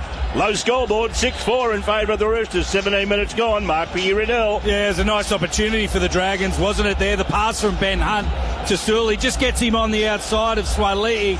As the big man mentioned, there's no need for him to come out of the line. Swali'i, Tautau Moga, he did a great job. He had to juggle the pass from Surley and then still get the football down in the corner. It's a nice hit back for the Dragons because other than that last play, they didn't really throw too much at the Roosters. Well, here's Lomax. How's he going with his kicking today? He's on the eastern touchline. He's 25 metres out. And here's the kick from Lomax. It's high in the air. It's very high. It's very straight. It's very true. He's brought his kicking boost today, Piggy. He'll get a huge boost out of that. He needed it too, Thirsty. We've been talking about his goal kicking for the last few weeks. So in a big game like this with a big crowd, to slot one from the sideline early on, as you say, that'll give him a heap of confidence. It's 6-all on the low scoreboard. I just looked at the replay. I don't really know what Swali'i was doing then. He just dawdled up out of the line and came infield. He didn't need to come infield. He wasn't going to tackle anyone. The only player he had to try and cover was Moses Surley, and Surley just got around the outside of him with the utmost of ease. Got around the outside, delivered a pass that wasn't great, I've got to say, to Moga. Moga had to reach back to catch it, but he did that and finished it off. It was a great finish from Moga. So it's 6-all. ANZAC Day. We're at the Allianz Stadium. Allianz number 2, they call it in some of the literature you'll read, because the previous stadium for a while was called Allianz Stadium. Record crowd at Allianz number 1 for these two teams playing was 44,380. That might get threatened today. Record crowd here on when the Roosters played South was almost 42,000. Is that a stat for you, Blinds? It is for you, Blinds. I'll be intrigued just to see what the crowd finishes up today, because you look up into the upper reaches of all the grandstands, all those seats are taken. As Hunt has a crack at a 40-20, it races downfield, it bounces between the fullback and the winger, and then it keeps bouncing around. It's one of those corkscrew bounces, and Polo brings it back, and he runs into Mbai, DeBellin, another defender down there, with the headband, I presume it's Laurie. He's got down there well, the big prop. Yeah, he's a good player. I'll tell you who else is playing well for him. Jack DeBellin's having a nice game for them. He's involved a lot. He's doing a bit of ball playing around the middle of the ruck, and his defence has been really good. So he's having he hasn't had a great season, I don't reckon, DeBellin's. Is there a player injured here? Yeah. There's 2 Roosters players, I think, injured here. One of them is Momirovski and Manu. But Momirovski's ruled out of it. Not sure he hasn't been hit in the orchestras. Well, geez, he must have big ones because he's holding his knee. Yeah, that's what I mean. He's bending over, holding both knees and trying to breathe in heavily. Just maybe... I'm not sure whether it was the string section. Ivor suggested it was the heavy trombone section. You're giving him a rap. Ball comes out to the left. It goes away to Swali'i. He tries to get past Surley, and Surley's too good, takes him ball and all. He was just trying to squeeze past him and then offered the pass up to Tupou. Up goes the high bomb from Keary. And Sloan, and coming for the ball was Tedesco. I think Tedesco got a finger on it and knocked it on. The referee says yes. Knock on by Tedesco into Sloane. It bobbled across the field towards the eastern touchline. Tedesco told his Roosters teammate, pick it up, pick it up, pick it up. Because he wasn't sure. He knew in his own mind he touched it first. Well, those two centres are having a good battle out there, Sully and Swali'i. And I've got to say, I think Suli's got the better of him so far. Swali'i tried to get around him on that occasion, but Sully got him, whereas previous to that, Sully got around the outside of Swali'i, so he's certainly on top. As the Dragons get the ball and they move the ball back to the left, the Hunt and gets it onto Amona. Away it goes to Sloane. Sloane to Lomax. Lomax gets it onto Fine. And Fine has taken a tackle, loses the ball. Picked up by Momorowski. He's walking a lot better now. And he's going to play the ball 30 metres out. No worries with his trombone now. He's 15 metres in. Plays the ball. What section's he in? The ball played. So it's got the orchestras and the trombone. Ball is played 20 metres out. Smith, Keary gets a pass away, goes to Tedesco. He gets it out to Swali'i. Swali'i tries to go through and around a couple. Good defence over there. It was Sully again, Darryl. Sloane was in there as well. Tedesco from acting half. He realised the centre was up in the marker position. He went the short side, but it's well done by Murdoch-Masila to come up with a very telling tackle. Now it goes to Maria Hargreaves. Away to Radley! Victor's in under the black dot. It's 10 points to 6. Kick to come. Edge of the ruck again, David. I mean, the first try came from a pass from dummy half, cut out about 3 players and just hit them on the edge of the ruck. On this occasion, it was big Jared Waria-Hargreaves. He's played 12 of these games. This is incredible. But he got the ball. He saw that Radley was going to run at a bit of space, just gave it to him. It was a poor miss there in the middle of the ruck. I'm not sure who it was. It might have been Murdoch-Masila. I'm not sure who it was, but it was a poor miss. Had a chance of getting to him. No look pass. He took it beautifully. Might have been the 5'8", actually. I'm not sure who it was, but it was one of them. Those Dragons players missed him and he just powered his way over, slammed it down one-handed, right under the sticks. Listen, it's a good game of football, Dave. We're seeing a few points scored here. Well, it's a good game at the moment. You score, I score, you score. But the tries... they've been footy tries. They've gone through the hands. I mean, it's great to have them actually go through the hands and not bombs and everything like that. We'll get down to Mark Levy in a moment. We'll go to Piggy in a moment. And we'll go to Swali'i first of all, because he's already got the kick lined up. He'll kick it into the cricket ground if he can get it over the grandstand at the southern end. He's only 10 metres out. And he bangs it straight over the black dot. And the Roosters on the low scoreboard. And that's with 22 minutes gone. Lead by 12 points to 6, Mark Levy. Bit of breaking news in rugby league, boys. Danny Wider is reporting that Jack Whiten is signed, sealed and delivered. He'll be joining the South Sydney Rabbitohs. Jack Whiten will be linking up with Latrell Mitchell and Cody Walker, according to Danny Widley. He signed on with South Sydney. And if you were listening to Wide World of Sports last night, Jason Demetriou, he was very optimistic about getting Jackie Boy. And he's, from all reports, a South Sydney Rabbitoh. As much as I'm happy for South, I really wish he'd stay with Canberra for all the reasons that everyone will probably come up with. Piggy. He's a good signing for him, though. Piggy, you there? Player. I'm there, Thirsty. It's worrying signs for the Dragons defensively, isn't it? Just that wide pass off the ruck to then a tip on. Those little short passes. Radley, he was the instigator for the first try. This time, he's the one that receives the pass. So the Dragons have got to tighten up that defence. I'm just happy for him because, he's had a few misdemeanors this year, Victor, and he's playing a good game tonight, or this afternoon. There's a penalty. Hand on the ball. So they can ill afford this for Dragons. They're not good enough to give away penalties to a decent side. Mbai. And that's just a silly play. I think Mbai's been okay so far, but that's just a silly play from him there. Will it go into touch? Yes, it will. Yeah. Lomax tried very well for an impersonation of Dick Fosbury, but didn't quite work up. He got up high, but just couldn't keep it in the field. What's Dick Fosbury do again? He did the Fosbury flop. Oh, sorry, yes. And passed away recently because he won the Mexico Olympic Games with the Fosbury flop. That was high jumping. That's high jumping. Right. And ever since, everyone's done the Fosbury flop. As Collins brings the ball back, well, here they come again. I don't do it. I've tried it. I don't do the Frosby flop. Ball fed away to Keary, who offloads on the outside. I do the legs first. Oh, you went to scissors, did you? Yes, scissor kick. Big man scissor kick. Ball is played 20 metres out. Comes to Keary on the left, and he goes back on the inside. Waria-Hargreaves charges ahead. There's a number of Dragons there, and one of them was Laurie. Another one was DeBellin. Also in there is Little, who's just gone out there. Ball goes back the left side. Comes to Keary. Short ball to Butcher. He's almost through. Great tackle from Hunt. He was home, but the Hunt tackle, according to the referees, a little too high. So it's another penalty to Roosters. I think they take the tap here. I think they're on the rack here, the Dragons. They're trying hard to hold on here, but maybe they'll take the 2. I don't know. They're only in front by 12 points to 6 on the low scoreboard, and it's an easy 2. They are going to take the 2. Swali says, I'll take the 2, champion. You should kick it. 12 points to 6. 16 to go in the first half, and the chance to make it 14 points to 6. And in these sort of games, Biggie, how often have we seen sides thinking it's going to be an easy one, and the other side comes back and spanks them on the bum? Yeah, well, that's the right option, I would say here, taking the 2 points. I did feel, though, that all the momentum was with the Roosters, and they had the Dragons on the rack, so I wouldn't have been surprised if they had taken the quick tap and looked for the 6 points. But the safe option is to take the 2, extend the lead by 8 points, and then receive the ball off the kickoff. So Swali, he's about 17 metres in from touch. He's about 16 metres out from the southern goal line. And this magnificent new stadium hosting its first ANZAC Day game. As Swali, he looks up at the posts, back at the ball, moves in. Here he comes. There's the kick. It's swinging around nicely. It's as sweet as a nut, thank you very much. And all of a sudden on the low scoreboard, the Roosters lead by 8. They lead by 14 points to 6. Well, you've got some stats there. I do have some U-line stats here. Can you read them? Yeah, well, this is beautiful writing from he's Andrew. improving. He's been to riding school recently. Improving.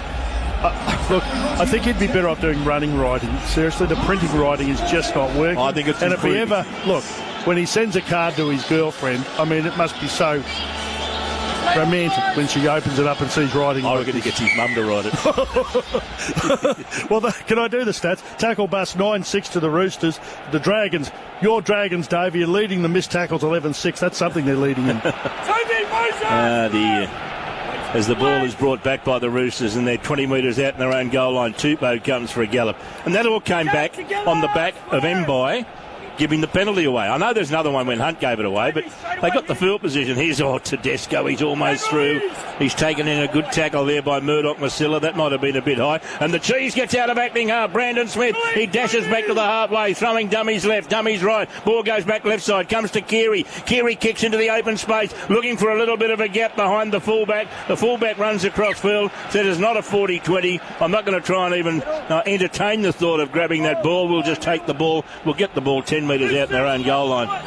I think he would have been happy for that to stay in the field of play, to be honest, then, David, because the only Dragons player anywhere near it was Terrell Sloan, and there were about 4 or 5 Roosters players steaming down on him. I just think they would have been happy with that. The Dragons are in. This is a really vital part of this game. There's still 14 minutes to go until half time here, and the Dragons are down by 14-6 on the low scoreboard. They need to be the next side to score here. Fine plays the ball, and it's the penalty. Gee, they needed this. They're all offside, the Roosters. All jumped the gun a bit early. That's what they've been doing all year, the Roosters. Their discipline is so poor. They get to positions like this where they are, I wouldn't say dominating, but they're clearly on top here, and they give away stupid penalties. They've done it all year. As Lomax brings the ball back and crawls ahead on his knees, he's tackled 33 metres out. Bird, long pass comes from Mbai. In turn, it goes through the hands in the centre of the park, and the Dragons bring it back. They're going to play the ball around about 33 metres out. Mbai, well, he's running around, trying to get around Radley on the ground. And what happened was, he looked up at the referee. He was trying to get a penalty. The referee said, I'm a bit of a weight to you. In fact, I said it was Little on the field earlier. I think it was Couch when it's come on. Forward pass. Yeah, Ben Hunt cut back the inside. It was a planned move, but I think it was a moan. Was it a moan or Sloan up the middle of the ruck? It was a moan. And Ben Hunt cutting back from right to left. He tried to pick up a moan, but it was clearly forward. Clearly forward. Well, that typifies what the Dragons have done for most of this year, Darryl. Well, that probably shows you what we've seen in the last couple of minutes is why the Roosters are running 9th in the comp and the Dragons are 13th. Their discipline is just not good enough. And the Dragons can't get everything right in attack. Oh, there are times when they haven't got it all right in defence too. But that's what happens when you're running 13th in the comp. As the ball is fed into the scrum, and here they come, the Chooks again off the back of the scrum. Tupou, good run from Tupou as he brings it out to the 30. And they go back to Swalihi? No, they go back to the centre of the park. And Collins. I'll tell you, he's having a good game, DeBell, and he's firing up. He's threw his arms in the air trying to get his team to go with him here, but at the moment they're not going with him. Him and Hunt are their best players by a fair way. And Crichton goes for a gallop, and he's well taken there, and good defence. Amone was one, and Fino was the other. Waria Hargreaves strides back towards the halfway line. 3-man tackle puts him down. 6 more for holding. As Hunt and Smith gets out of acting half. He's still going, Smith. He's still going. He's been swung around and round and round and round. He just couldn't get himself balanced to throw it past to Tedesco. He was unmarked back on his inside. Here they come again, though, the Chooks. They've got 6 to go. The ball fed. A beautiful ball goes to Tedesco. Away to Swalihi. Swalihi's going straight. He goes hard. He's tackled on the 11 metres out. They've got a full set virtually on the line here. Ball comes to Keary. Keary gaps him. Keary threw dummy after dummy. Oh, I'll tell you what, he thought he was in a chemist shop. He threw so many dummies, and they took the lot. He scores next to the left uprights, and they're in front by 18 points to 6 with a kick to come in front. Too easy, wasn't it? And Terrell Sloan gave a gobful to one of the front rowers, I think it was, in the middle. I just want to have a look at it. Keary got it here, threw a dummy. Moses Mbai missed him poorly. It was a bad miss from Mbai. Have a look at Sloan going and give him a gobful, throwing his arms out, saying, what are you blokes doing? Great bit of work from Keary. Got around the inside of Mbai, and then I think it was Couchman who tried to get to him. I can't blame Couchman for that. That's Mbai's fault. The problem with the Dragons, they're getting carved up in the middle of the ruck. Once they spread it wide, they look dangerous, the Roosters. Then they just have a little dart in the middle. They score. We saw Smith almost go straight through them. It was a tackle from, I'm trying to think who it was. One of the Dragons players just stopped him. Otherwise, he gets it on the inside to the fullback Tedesco. 3 or 4 tackles later, it's the halfback who just throws a dummy, weaves, scores. That is too easy. And we'll get down to Piggy again in a second, because Swalihi, he's a bit like Latrell Mitchell. He gets the ball placed pretty quickly, and considering he's right in front, he hasn't got far to kick it. He only takes it back 10 metres. I've seen him. He's only 10 metres away, but he does the job. He kicks it straight over the black dot. So we're closing in on half time, but it's all of the Roosters at the moment. They're leading comfortably by 20 points to 6 as we go down to the sideline. Mark Piggy-Riddell. Yeah, there's just a couple of worrying signs now there for the Dragons, isn't there? In and around the ruck, just far too loose. And then, again, just going through the middle, the spacings of the Dragons was really poor, and Luke Keary took advantage of that. Just quickly, Matt Lodge, he's just been put on the field as well as an interchange. So always handy to bring someone like Matt Lodge into the game. And, you got 10 before half time. Yeah, that's good, isn't it? Just when you think you're getting used to the fact that Waria Hargreaves and Collins are there, on comes Lodge. Where's he been, Lodge? I noticed he's only played a couple of games. He was injured too, has he? Okay. Well, he must have been injured. Surely they wouldn't have dropped him, because he was really good for them last year. Well, when the three of them are together, he works them pretty well, doesn't he? And they do a job. As Waria Hargreaves wanted the ball, but the ball went past him straight to Crichton. And Crichton's tackle, 10 shy of the halfway line, 20 in from touch. He'll play the ball to Smith. See, that was almost 6 to go again, as they've got the ball back towards the halfway line. They'll get up and play it. They'll play the ball to Smith. And Smith darts out of acting half. He's taken in good defence there by Lomax. The arm-carrying ball didn't touch the ground. He wasn't effectively held. He keeps it alive. Swalihi keeps going back on the inside, and it's another try, and it's going to be scored here. It's scored by Butcher. Egan Butcher. Davey, I don't want to say this. Your Dragons are in a bit of trouble here. They're not in a bit. I'm going to say they might concede more points before half time. They're getting carved up all over the field. Middle of the ruck, here's an offload. Now, it came from Smith. I thought he was tackled, to be honest with you. He hit the deck, got to his feet, had a player hanging off him, gave it on the outside, went to Swalihi, turned it around a little bit against Surley. Surley had the advantage early, but then it was Swalihi in and away, got around Surley, looked like he was nailed to the floor. We might be able to look at this. I think they're looking at the pass off the ground. I think Smith's ball going arm hits the ground. I reckon it does.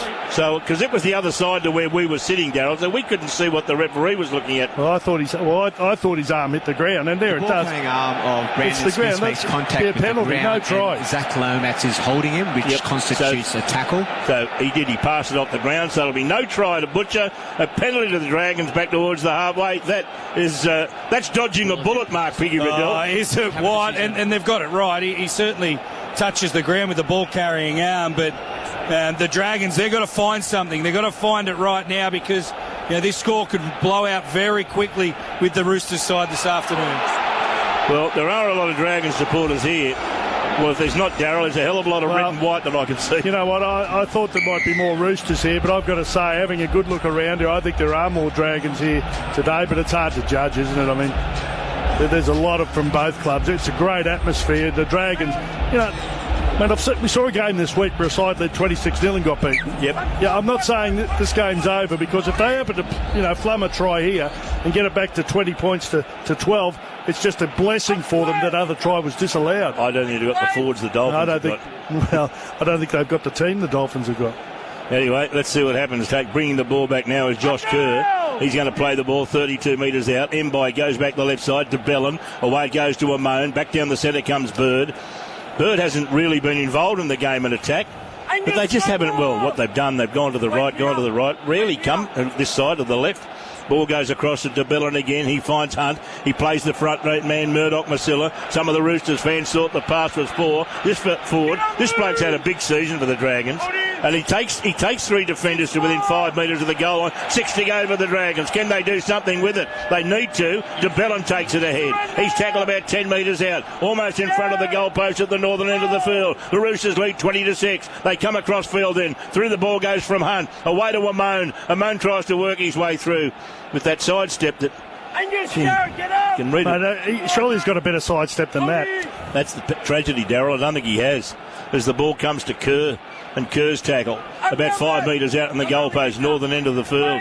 Ball played to Mbai. They go back right side. Here it goes now. Hunt decides to have a crack on his own. He thinks, well, I might as well have a go. And that they're awake to it because they're going to put him down. About 5 metres out in the goal line. They go back the short side. Murdoch Masilla has another crack. Butch is there, and so too is Keary. He'll play the ball close to the goal line. Mbai, Hunt. Hunt will go to the air. Up goes the ball. I'm looking for Lomax. There's the ball. It's anybody's ball. And Bird finishes up with the ball. And I think has scored the Dragons' try. Well, how would you know? Let's just. He's saying no try here. There were two Roosters players going for it, and then there were two Dragons players, and he just hung at the back there, Jack Bird. Now let's just see. He's saying there was a push here. Was it Sloan or Ramon? Well, I think he's jumped early and knocked a couple of them over. I don't think it's a try. Looks like all Dragons players are going for the ball, just checking some other angles. Well, they might be going. He took a couple of them out. Look at his right arm, Tell me that the fullback didn't take two of these blokes out when he's jumping for the ball. Well, he's saying look at the right arm, not the left arm. Now, if the right arm's touched the player and pushed him out of the road to get to the ball, you're not allowed to do it, are you? It's a contest for the ball. We're clearing any interference. Just clearing checking out to see whether it's a try. Any knock on from the Dragons. Well, Bird will get a try here. I think that's a disgraceful decision because I know they were going for the ball, but they weren't given a fair chance to catch it. He's knocked two of them over.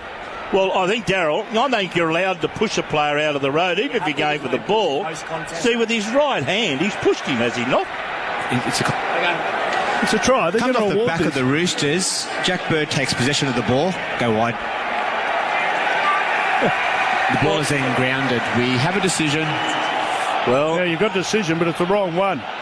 Mark Piggy-Riddell, I think the Dragons have got a little bit go their way there. Oh, I disagree with you. I think it's a try. I think you're allowed to go up and compete for the ball, and wherever the collision knocks the other players, well, that's so be it.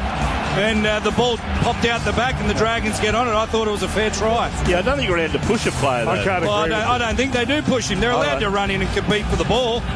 And you can't take two of the opposition out while you're doing it. Why not? They're both jumping up for the football. And he knocks them out of the way. Well, that's right. That's a collision. It's rugby league. Why do they take them away when they have a run around or something and a bloke gets taken out? That's not the point here. The point is the ball went up on the try line as a bomb. All four players went up in a collision. And two were taken out. Well, they fall over. That's a collision. They're allowed to attempt to take the ball. Every player there is entitled to make a play at the football. It's a try.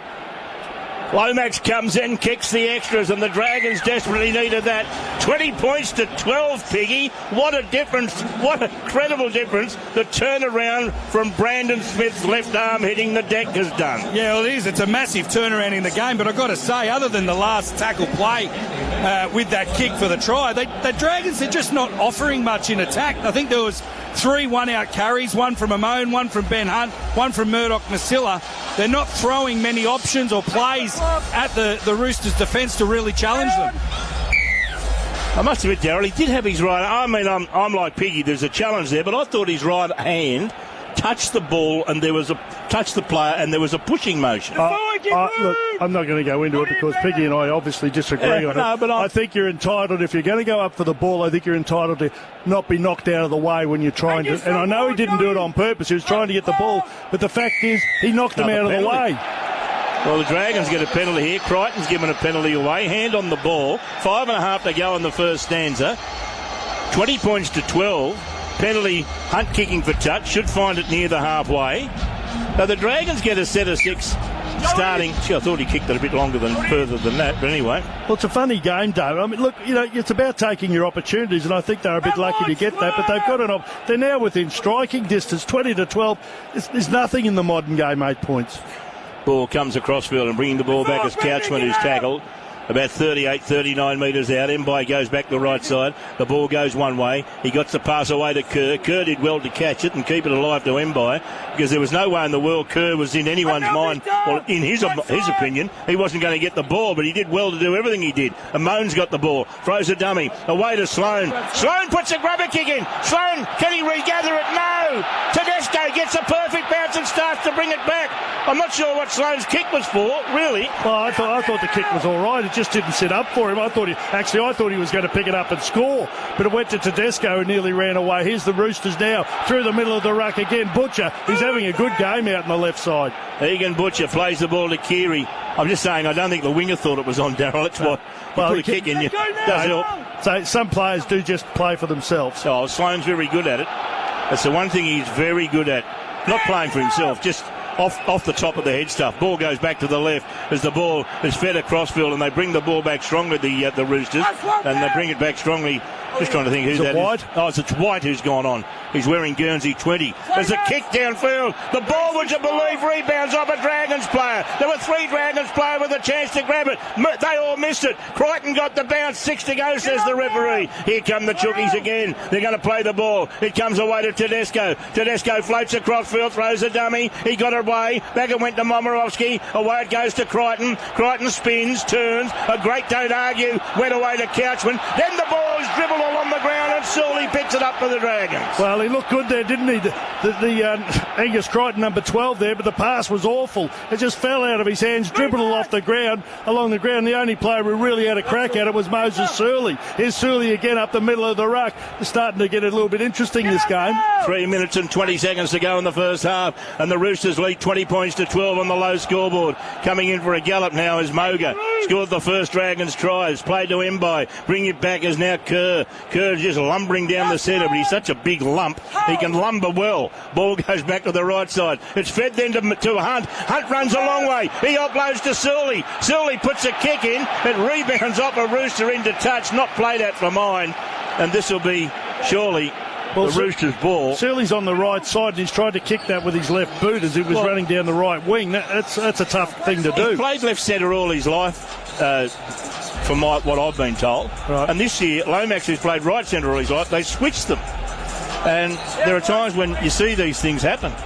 Anyway, I'm not the coach, and there must have been a reason for Hook doing it. But Surley, it was strange, wasn't it? Well, in the end, he tried to drop it onto his boot, and I think he missed it. Well, the Roosters player came, and I think the Roosters player might have hit it, but wasn't playing at it. Ball is played 10 shy of the halfway. Here come the Roosters. It goes across field to Crichton. Crichton tries to work through and around a few players. He's tackled on the halfway. 22 in from touch. Western side of the field. Smith, long pass to Crichton. He'll go out the back door. He finds Manu. Manu, short pass to Egan. Egan was almost away again. He's tackled 39 metres out. 20 in from the eastern touchline. Tedesco at acting half. He goes left to Swalihi. Swalihi has the ball. He sends it back to White. White goes one way, goes the other. She's got limbo incredible feat for a big man. Yeah, he looks all right, doesn't he? And he tackled about 29 metres out. Ball comes away to Keary. Keary got away from one. He keeps the ball alive to Momorowski. A long pass across the field. It's gone forward, says the referee, and I think he's right.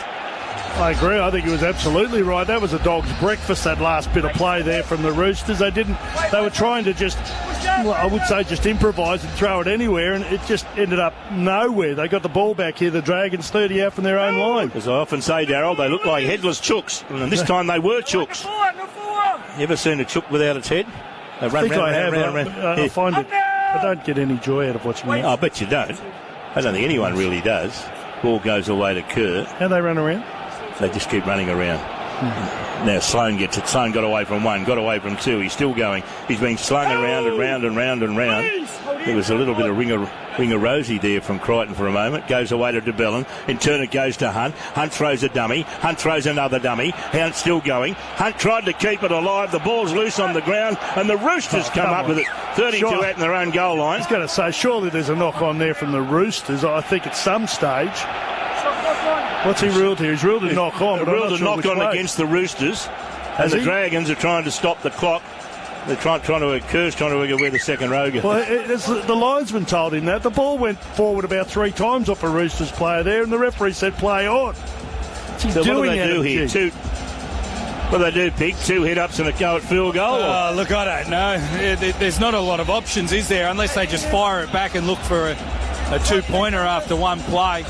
That's probably the only option other than hitting it high in the air with a bomb, and good luck.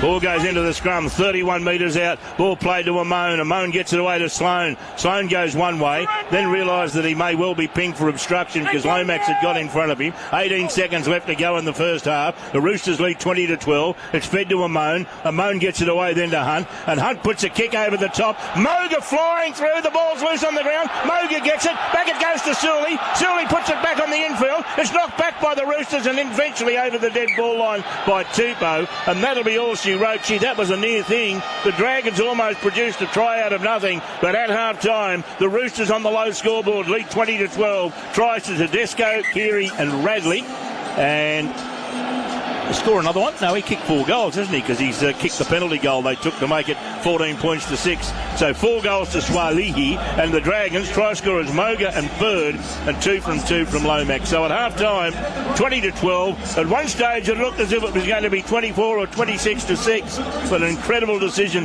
that took a try off the Roosters, changed the game in the twinkling of an eyelid, and we've got a game on here befitting of ANZAC Day.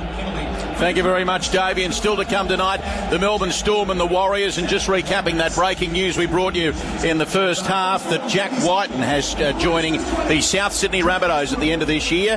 He's been weighing up his future. He's met with a few clubs. Jack Whiten will be joining South Sydney. We'll check in with Michael Chammers for the very latest at half-time. We also told you about a stabbing at North Sydney. A statement through from police. Emergency services were called to Neutral Street, North Sydney, following reports of an alleged stabbing. Officers attached to North Shore Police Area Command arrived to find a man believed to be in his 40s and another man believed to be in his 40s at the scene. One man was treated by paramedics before being taken to hospital with serious injuries. The other man was taken to Chatswood Police Station to assist with inquiries. That investigation is ongoing.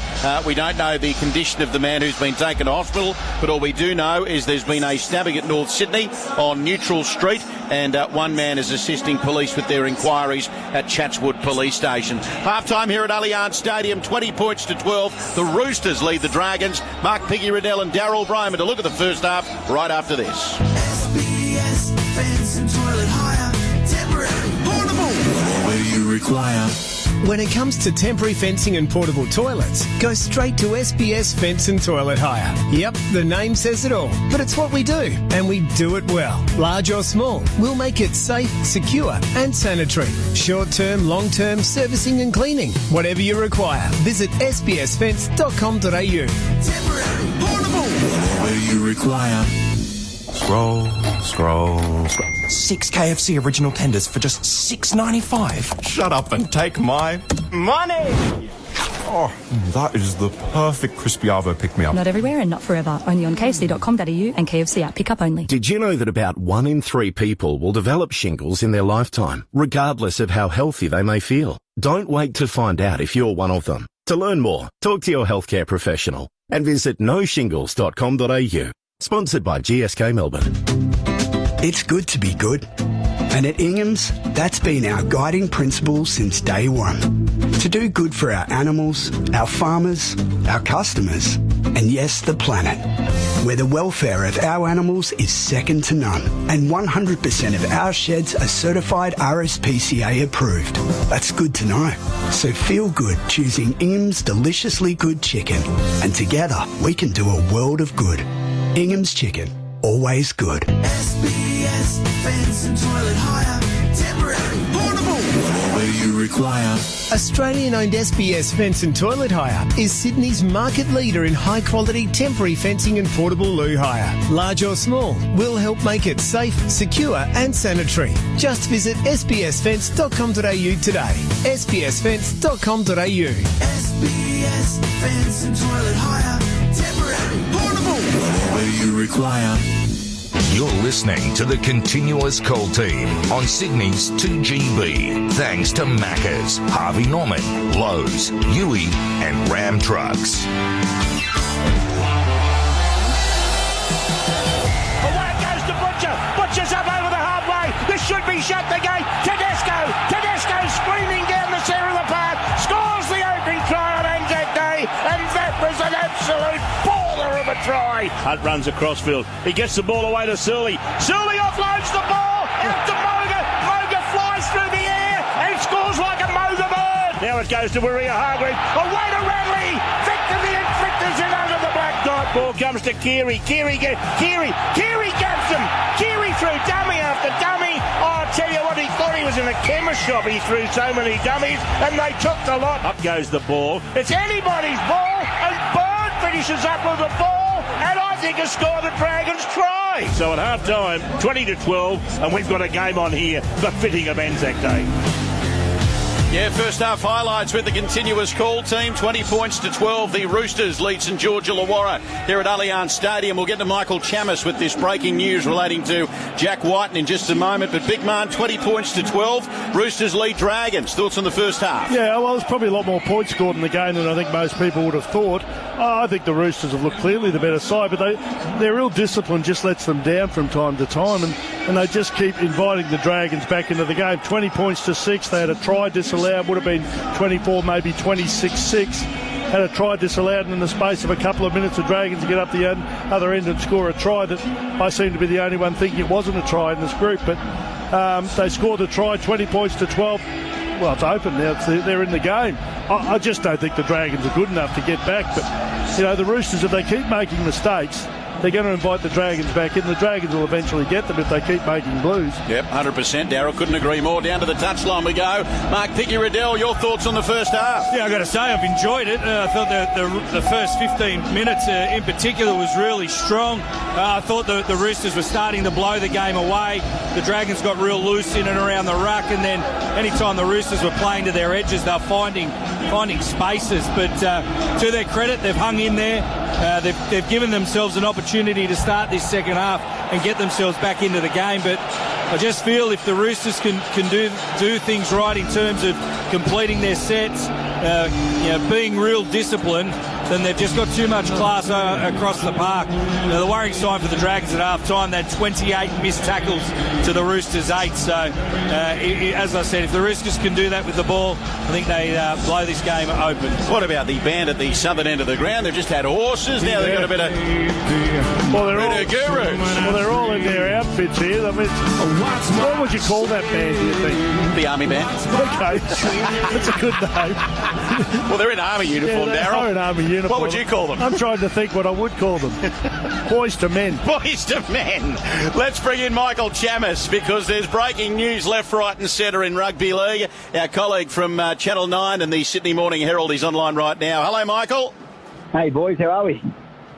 Mate, very well. Loving the atmosphere out here on ANZAC Day at Allianz Stadium. But big news brewing in Canberra and Redfern. Jack Whiten, he's signed with the Rabbitohs, has he, mate? Yeah, massive news for the Raiders. Massive news for the Rabbitohs. Jack Whiten's on his way out of the nation's capital, heading to the Rabbitohs next year. Now, he had a meeting with the players and his teammates this morning. He spoke to Coach Ricky Stewart this afternoon, and He's told them his decision is to head to South Sydney next year. It's a massive coup for the Bunnies. They've obviously come in late with this offer. The Herald reported it last week, and as mentioned by Danny Weidler earlier this afternoon, that he's bound to South Sydney next year. It's a big story considering the amount of money he's foregoing to go to the Bunnies. The Raiders offered him $1.1 million a year. He's turned that down to sign for the Rabbitohs on about $800,000. So it's a massive get for the Bunnies. It still needs to go through NRL headquarters first. They need to sign off on it. They need to deem that the contract is worth market value. And the fact that the Raiders registered that contract for $1.1 million, it'll be interesting to see how the NRL deem him signing with South Sydney for $800,000. Great stuff, Michael. We'll read all about it, no doubt, tomorrow, mate, in the Sydney Morning Herald. You're a good man. Michael Chammas there from 9 News and the Sydney Morning Herald. Jack Whiten will be linking up with the South Sydney Rabbitohs in 2024. Now, Darryl, just quickly, you've had a look at a couple of the replays there about the try that you and Piggy have disagreed on. What are your thoughts? You still think they got it wrong, or did he come around? I do. I think it's no try. I mean, I know he was going for the ball, but before the ball got to them, he'd knocked two of the players out of the way. Well, surely that's no try. But, you know, I'm happy to argue with it.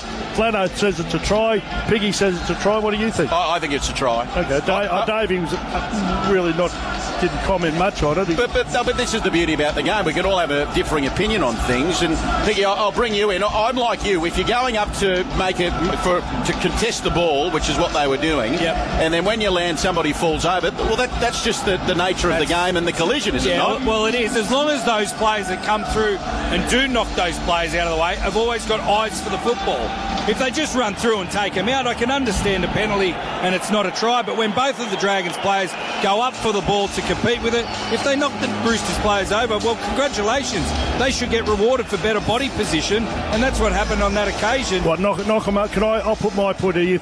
I think he knocked them over before they had a chance to catch the ball. That's what you've got to bring up with the bunker and argue with the bunker. All I'm saying is if four guys go up to compete for the ball and they all look like they're competing for the ball and the ball bounces out the back and the Dragons score, then that's a try. Absolutely agree with that, but I don't think that was the case. Well, that's the way they rule. In my opinion, I think he went up to get the ball. They were waiting to get it. I think he took two of them out before the ball even got to them, so they had no chance of catching the ball. That's why I was trying to make the point. It's like when they take a try off someone who runs into somebody. I think it's a similar situation, in my opinion. Well, but I'm happy to be wrong. Agree to disagree, big man. We'll leave it at that. Thank you, boys. Job well done. 20 points to 12. Roosters lead Dragons. Still to come tonight, Melbourne and the Warriors. Let us know where you're tuning in. 0460 873 873. You can email us via the websites where you click onto the feedback icon. The Roosters in front, 20 points to 12. We're back on the other side of this for the second half. SBS, fence and toilet hire,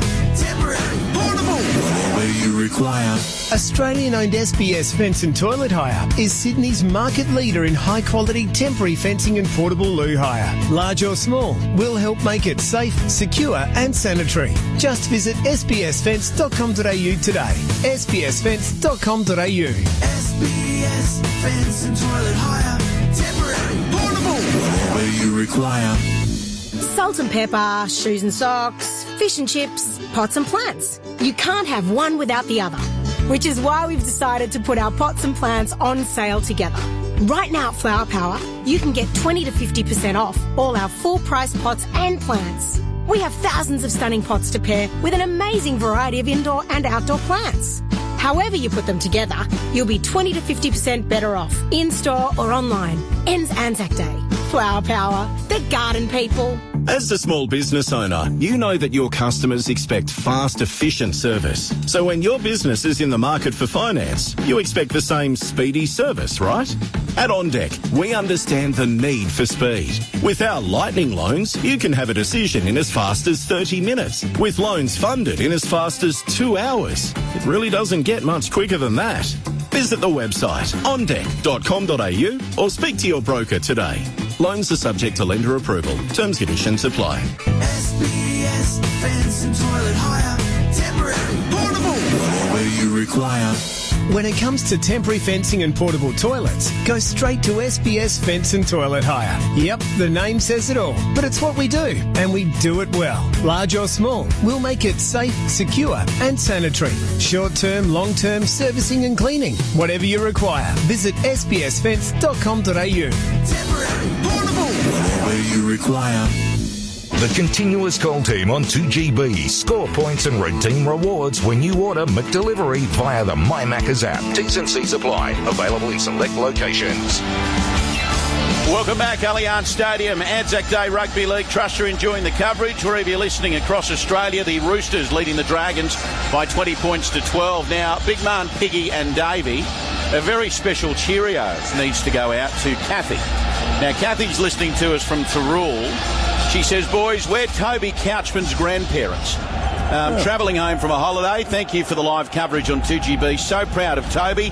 Go the Dragons. First time our boy has experienced this kind of honour. Thank you to our ANZAC. Isn't that lovely? Thank you, Kathy. Kathy, that's tremendous. Toby, of course, wearing the 16 jumper for the Dragons this afternoon, and he was standing out there alongside his teammates for the ode, the last post, the minute silence. And at this stage, they've got a bit of work to do in the second half, Kathy, but we'll keep an eye on We'll keep an eye on your grandson and see how he goes in this second half as the two teams make their way back out for that second half. Just a reminder, after 6 o'clock, and I'm already getting messages through from people wanting to have their say about Jack Whiten. A few people saying it's disgraceful as far as the Canberra Raiders are concerned.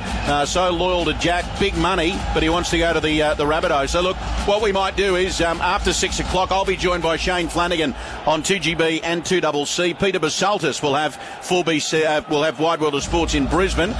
You'll be able to give us a ring on the open line, email or text us a little bit later on, and you can have your say on that big news. Jack Whiten becoming a South Sydney Rabbitoh in 2024, and no doubt we'll be getting plenty of callers on the way home from this game this afternoon, stuck in car parks. That's the beauty about the continuous call team. You've got a chance to ring in and have your say with some of the leading analysts in the game, and I'll have one of those with me. Just don't tell him, he might get a big head. Shane Flanagan, the 2016 Premiership winning coach, who will be along a little bit later on as well. Out they come, second half. Roosters to get us back underway. The Dragons defending the northern end of Allianz Stadium. Davey, it's back over to you. The Chooks in front, 20 points to 12. And the Chooks will be getting us underway in the second half. That's interesting. And Swaley does the goal kicking, but we're going to see Polo do the kickoff. I think that's who it is. And there's Tedesco, there's Swaley. I think it's Polo. I always find that a bit interesting that the goal kicker, who you'd think would have the best place kick in the team, doesn't do the kickoffs. Oh, Dave, you know what? My brain's already hurting. I'm not going to worry about it. Well, here's the kickoff anyway. It goes down the other end of the field. Mark Piggy-Riddell might have a theory on that. The coach has got a theory on a winger kicking off. Oh, well, first of all, he obviously kicks the ball extremely well, but because they're kicking off to their left and he's the right winger, he can just put it up in the air and then jog back to his right wing, and he doesn't have to worry about the first play. So you make a lot of sense out of that, Piggy. Ball goes back to the left side of the field, and Bird brings the ball back, and he's going to play the ball 32 metres out, 10 in from touch on the far side, which is the eastern side of the ground, and they work it back to within 12 of the halfway, almost in centre field. They'll play the ball. This is Couchman now going for a run. Someone injured here, Roosters player. Yeah, it's Smith, Brandon Smith. Shoulder by the look of it. And he doesn't look good as a kick downfield. It's not a bad one. It's going to go into touch, but they were outside the 40. He came across field to do something with it. The Roosters player it was Polo, and he thought, do I, don't I? And I think someone said, don't worry, mate, it's not a 40-20. But all of a sudden he just slowed down and let it bounce into touch, knowing they get the ball 10 metres out in their own goal line. And there was an interesting stat that when Smith was on the field, he's holding that right arm at the moment. Yeah, he's had problems with it for a while, hasn't he? But I watched the replay. Someone just fell on it as he was attempting to make that tackle. So he must be all right. He wouldn't be out there if he's no good. We'll see his first pass to the right. No, he goes back to the left. Piggy, he didn't give us any idea. He's carrying it. He's such a tough player. I'm sure he's going to going to work his way through it. As Keary gets the ball and he puts a little kick in over the top, sits up well for Sloan. Sloan starts to bring it back and runs into a 4-man Roosters tackle, and he's going to play the ball. We're going to try and push him 15 metres into touch, and you know what? They would have if the referee probably did put you if he hadn't called held. Surley runs the ball back, and he's 30 metres out, about 18 metres in from touch, western side of the park. They'll play the ball open side in by. He gets it away, bringing the ball back strongly now is the right winger who scored a good try. That was Moga. He's going to play the ball 10 shy of the halfway line. They go to the short side. Murdoch-Masilla comes hard onto the ball. Swally, he came screaming out of that tackle. It's like he ran into his shoulder. I think he did, actually. Ball goes to Hunt. Hunt gets it away. Amon did well to catch that. Ball fed away to Sloan. Sloan tries to get around a couple. He can't. He's going to be held up on the far side. He'll play the ball 15 metres in from touch, just over the halfway line. They'll have to go and put this kick in. Comes to Hunt. Hunt under some pressure. Kicks. He kicks to this side, the western side of the field. And they start to bring the ball back, and Big Tupou brings the ball back strongly. He's tackled 15 shy of the halfway line. No change to the half-time score. Low scoreboard. Roosters 20, St George Illawarra 12. Yeah, it's been a pretty low-profile opening 3 minutes, hasn't it, to the second half. Both sides trying to get through their sets. Not much. Well, they got 6 more here, the Roosters. I'm not sure what that was for, as we see. I think it's Big White who has another hit up there. He looks pretty good, this young bloke. I just like the way he's got the dancing feet for a big man. Saw a bit of a documentary on Muhammad Ali over the last couple of days. Now, they talk about big men that could dance as the ball is fed to Lodge, and Lodge takes it down the centre. A good run from Lodge because he's got them right in the centre of the field. Options left and right. Here they come back to the left side of the field. And flying out of the line, that was a great tackle from Surley. He could see that Tedesco was going to try and get his outside and create an overlap, but he got there quickly enough with a big bear hug and stopped the movement happening. Now they move the ball to the right side of the field. A good bit of defence from the Dragons again. Forced an error, and they come up with the ball, the Dragons, 28 metres out in their own goal line. Yeah, just another error there, and I think it was the halfback Keary just tried to pump a short pass on the outside to Crichton. He was running a decent line, but the ball was just thrown a tad too heavily, and Crichton just dropped it there. Interesting to see when they put Tupanua on here. I'm wondering whether he might replace Crichton, considering neither of them have played a lot of football in the last 6 or 8 months. That tackle of Surley's happened right in front of you, Pigs. It looked good from here. Yeah, it was a beauty, because when you make a decision like that as a centre to come outside in, you got to make sure you make the tackle and stick, and he did exactly that on such a great attacking player in Tedesco. Here's a kick from Hunt. It's bending end over end over end, and then the last little gap. It went over the dead ball line. Well, it looked a beautiful kick, didn't it? Because he was chasing and there was no one at home there for the Roosters. Paulo had to get back there, and he got back and he just wished it and eventually went over the dead ball line. But it was a nice kick from Hunt. I've got to say, I think they've started the second half a little better than what the Roosters have here. The Roosters are in a bunch here. They're all within probably about 20 metres of each other. Well, the thing about that kick, it was the last roll, wasn't it, Darryl? It had one too many rolls on it. And I've done that on a few occasions myself, Davo. I think we've all had a few rolls at times.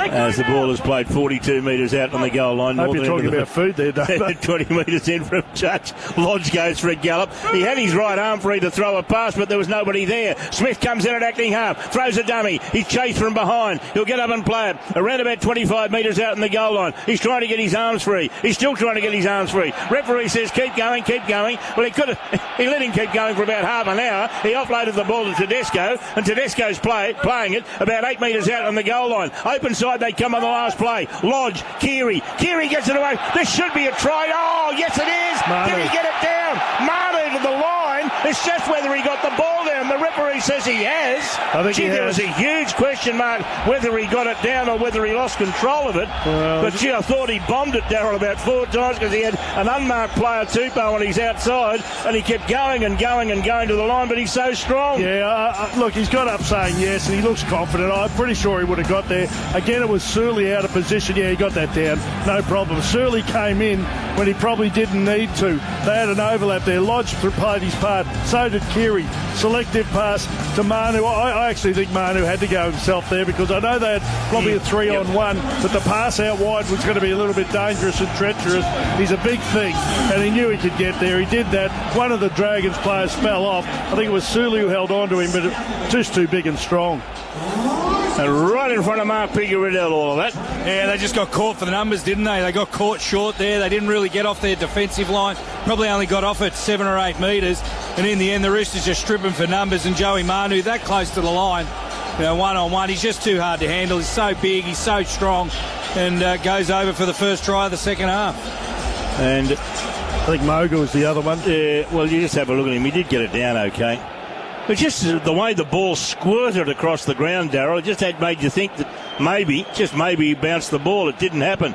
And they're 18 metres in from touch. Swalihi, opportunity to convert the try and make it 26 points to 12. And I noticed, I think it's Josh Kerr coming off. I'll get the confirmation of that with Figgy in just a moment. In comes Swalihi. Starts to the right. Oh, he bends it back. That was certainly bent like Swalihi. No, bent like Beckham. Let's go down to the sideline, Piggy. Yeah, a couple of replacements 7 minutes into the second half. Big blockers on as well as Little. They've replaced Kerr and Moses Mbai at dummy half. So a couple of changes early there for the Dragons. I've got a few stats here for you, Blodge. Joey Manu has now scored eight tries in the last 8 games against the Dragons. That's unbelievable. And this is his 3rd straight try in ANZAC Day clashes. This is his 5th start in the halves and has 4 tries in 3 games. So make that 5 tries in 4 games when starting at 5'8". I think it's his position. I think fullback might be his position, but he can't play there at the moment, Darryl. Well, I think Swalihi's was as well, wasn't it? Yeah, well, you get the best fullback in the game playing there. I think 5'8" suits him perfectly. Oh, I agree with you. I'm not knocking that.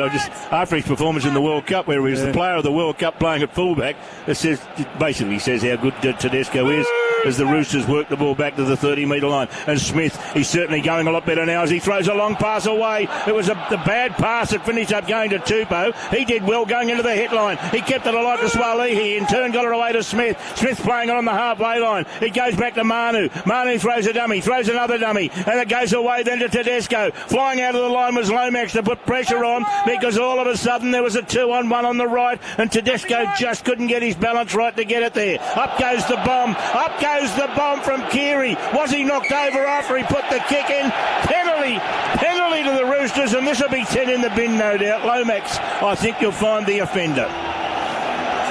Yeah, I didn't think it was that bad. I mean, you're entitled to do something. I mean, he's going to put the kick up. I reckon he's hit him just as he's kicked the ball. I don't think that's a penalty, and it's certainly not in the bin. No way. Do you disagree with me one more time? I'm with you 100%. That's not a penalty. No way. I still think his foot was on the ground when he made contact. I've just had a look at it again. I mean, what are we playing here? Is it touch? Well, seriously, I don't think that's a penalty. I agree with you, Darryl. That is a very poor decision, and I don't reckon the referee's called it. One of the touchies has called that because the referee's watching the ball. He can't watch for replay something behind play. The touchie's probably reacted to it without watching it, which can happen. Anyway, the Roosters have got the benefit of that. One ball goes away then to Keary. Keary is going to be put down about 16 or 17 metres out on the goalpost, northern end of the field. They lead 26 points to 12. Played then to Smith. Smith dummies right, then goes left, away to Radley. Radley is hit, and as he was hit, he was throwing the pass. The ball squirted out the back door, picked up by Lodge, and the referee's going to penalise the Roosters. Now, is this one of these where... So the pass went from Radley backwards, picked up by Lodge, and I think he's saying Lodge was in front of Radley when the ball left Radley's hand. I think that could be all he is doing. I noticed there's a bit of a cut to the head of DeBellin out there, so he's going to have to get that attended to. But, I mean, that's the way. Once again, ill discipline here. I know the Roosters are in front 26 points to 12, but really, they could be in front by way more than that. They could be, too. I was going to go down to Piggy for a sec, but I'll stick with this. Just because play was right in front of him there when that happened, but it was just a couple of odd ones there for a moment. Ball comes to Laurie. Away it comes onto the right side of the field to Lomax. Lomax's tackle as they're going to play the ball. In fact, it's Couchman. They look a bit alike when they've got their socks down around their ankles and go for that long loping run of theirs. I'll get used to him, I suppose. Well, he hasn't played much football, Couchman. It's just the way he stretches out. He looks a bit like Lomax with his stride. Ball comes away. Then it goes to DeBellin. Got blood pouring out of the right side of his head, as Darryl said. And Slow's almost gone through. Lovely flick pass to Moga. Moga will go. Moga will go all the way. And he produces another Moga bird impersonation to score a Dragons try. Well, you said before the game you thought Sloane will have a blinder. Well, that was great work from him then. It was just basically a backline movement there, and there wasn't that much happening, but the Roosters defended it really poorly. Goes along the backline, it goes to Hunt, then it goes to DeBelt. He throws the ball to Little, on the outside to Sloane. Sloane throws a dummy, poor attempt from the halfback Keary, and in all the mayhem, he just flicks it out the back to Moga, and Moga's got a free run to the line, really. He made a bird of it, but Sloane threw a dummy. It was a poor attempt from Keary. Also, I think Swali'i made a pretty average attempt as well, and Moga's in again. You know what, Piggy? I think there might be a bird called a Moga bird. I don't think so. Look, I don't know if I can believe you on that one, Thirsty. What about the play from Sloane, though? At the end of the day, with that Roosters defence, it was just poor one-on-one misses. Keary and Swali'i just unable to stop Sloane as he sliced through the defence, and then the flick pass to Moga. He did an outstanding job, first of all, to catch that ball, and then to put it down. So the Dragons at the moment, they're just not going away, and it's the Roosters' fault. They just keep inviting them back into the game. Well, the big thing about it is there's 28 minutes to go in the game. It's 26-16. Lomax with the kick from the western touchline, 24 metres out. Not easy, but his first kick of the day was superb. His second one wasn't a difficult one. But the first kick was not unlike this, but on the other side of the field. So what can he do here? Lomax. Can he bring it back to an 8-point ball game as he moves in? There's the kick. It's coming around. It's not coming around enough. It started to come right back, and then it just shaved the near upright, but on the wrong side of it. And as a result, on the low scoreboard, it's 26 points to 16 in favour of the Roosters. And you're pointing to it. Yeah, Hegnott here. Hegnott for DeBell, and he's coming off. I mean, whether that's a smother or not, who knows? But anyway, they're tapping their head, so he's off for a HIA. The 15's coming on to replace him, Michael Molo. He's going back on because he started the game. And Piggy, it looked like a nasty cut from here, but there might have been just a lot of blood and a little cut. Yeah, well, he's going to go and have some attention as well as a HIA. I think he's been great this afternoon. I think Jack Bellin's really put in a 100% effort to try and get his team the victory today. As they bring the ball back, the Dragons, and they've got it. Laurie running straight back, played it to Little. A long cut-out ball goes away to the try scorer. He's scored 2 today, Moga. He's been good, hasn't he? He's done everything asked of him. I don't think he's made too many blues. I didn't know he was as quick as what he was when he scored that, because it was Tedesco running along, coming across in cover. And I thought, David, in his early days, there was a lot of raps on him as a centre for the Roosters. He was a really good prospect.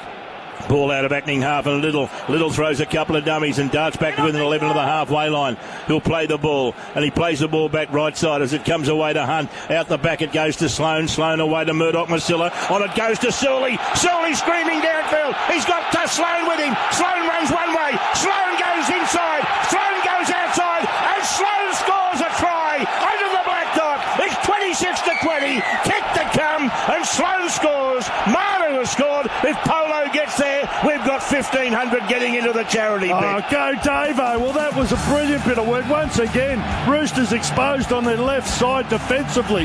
That was a really average bit of work from them. There's nothing special done here. Hunt got the ball, gave it to Sloane.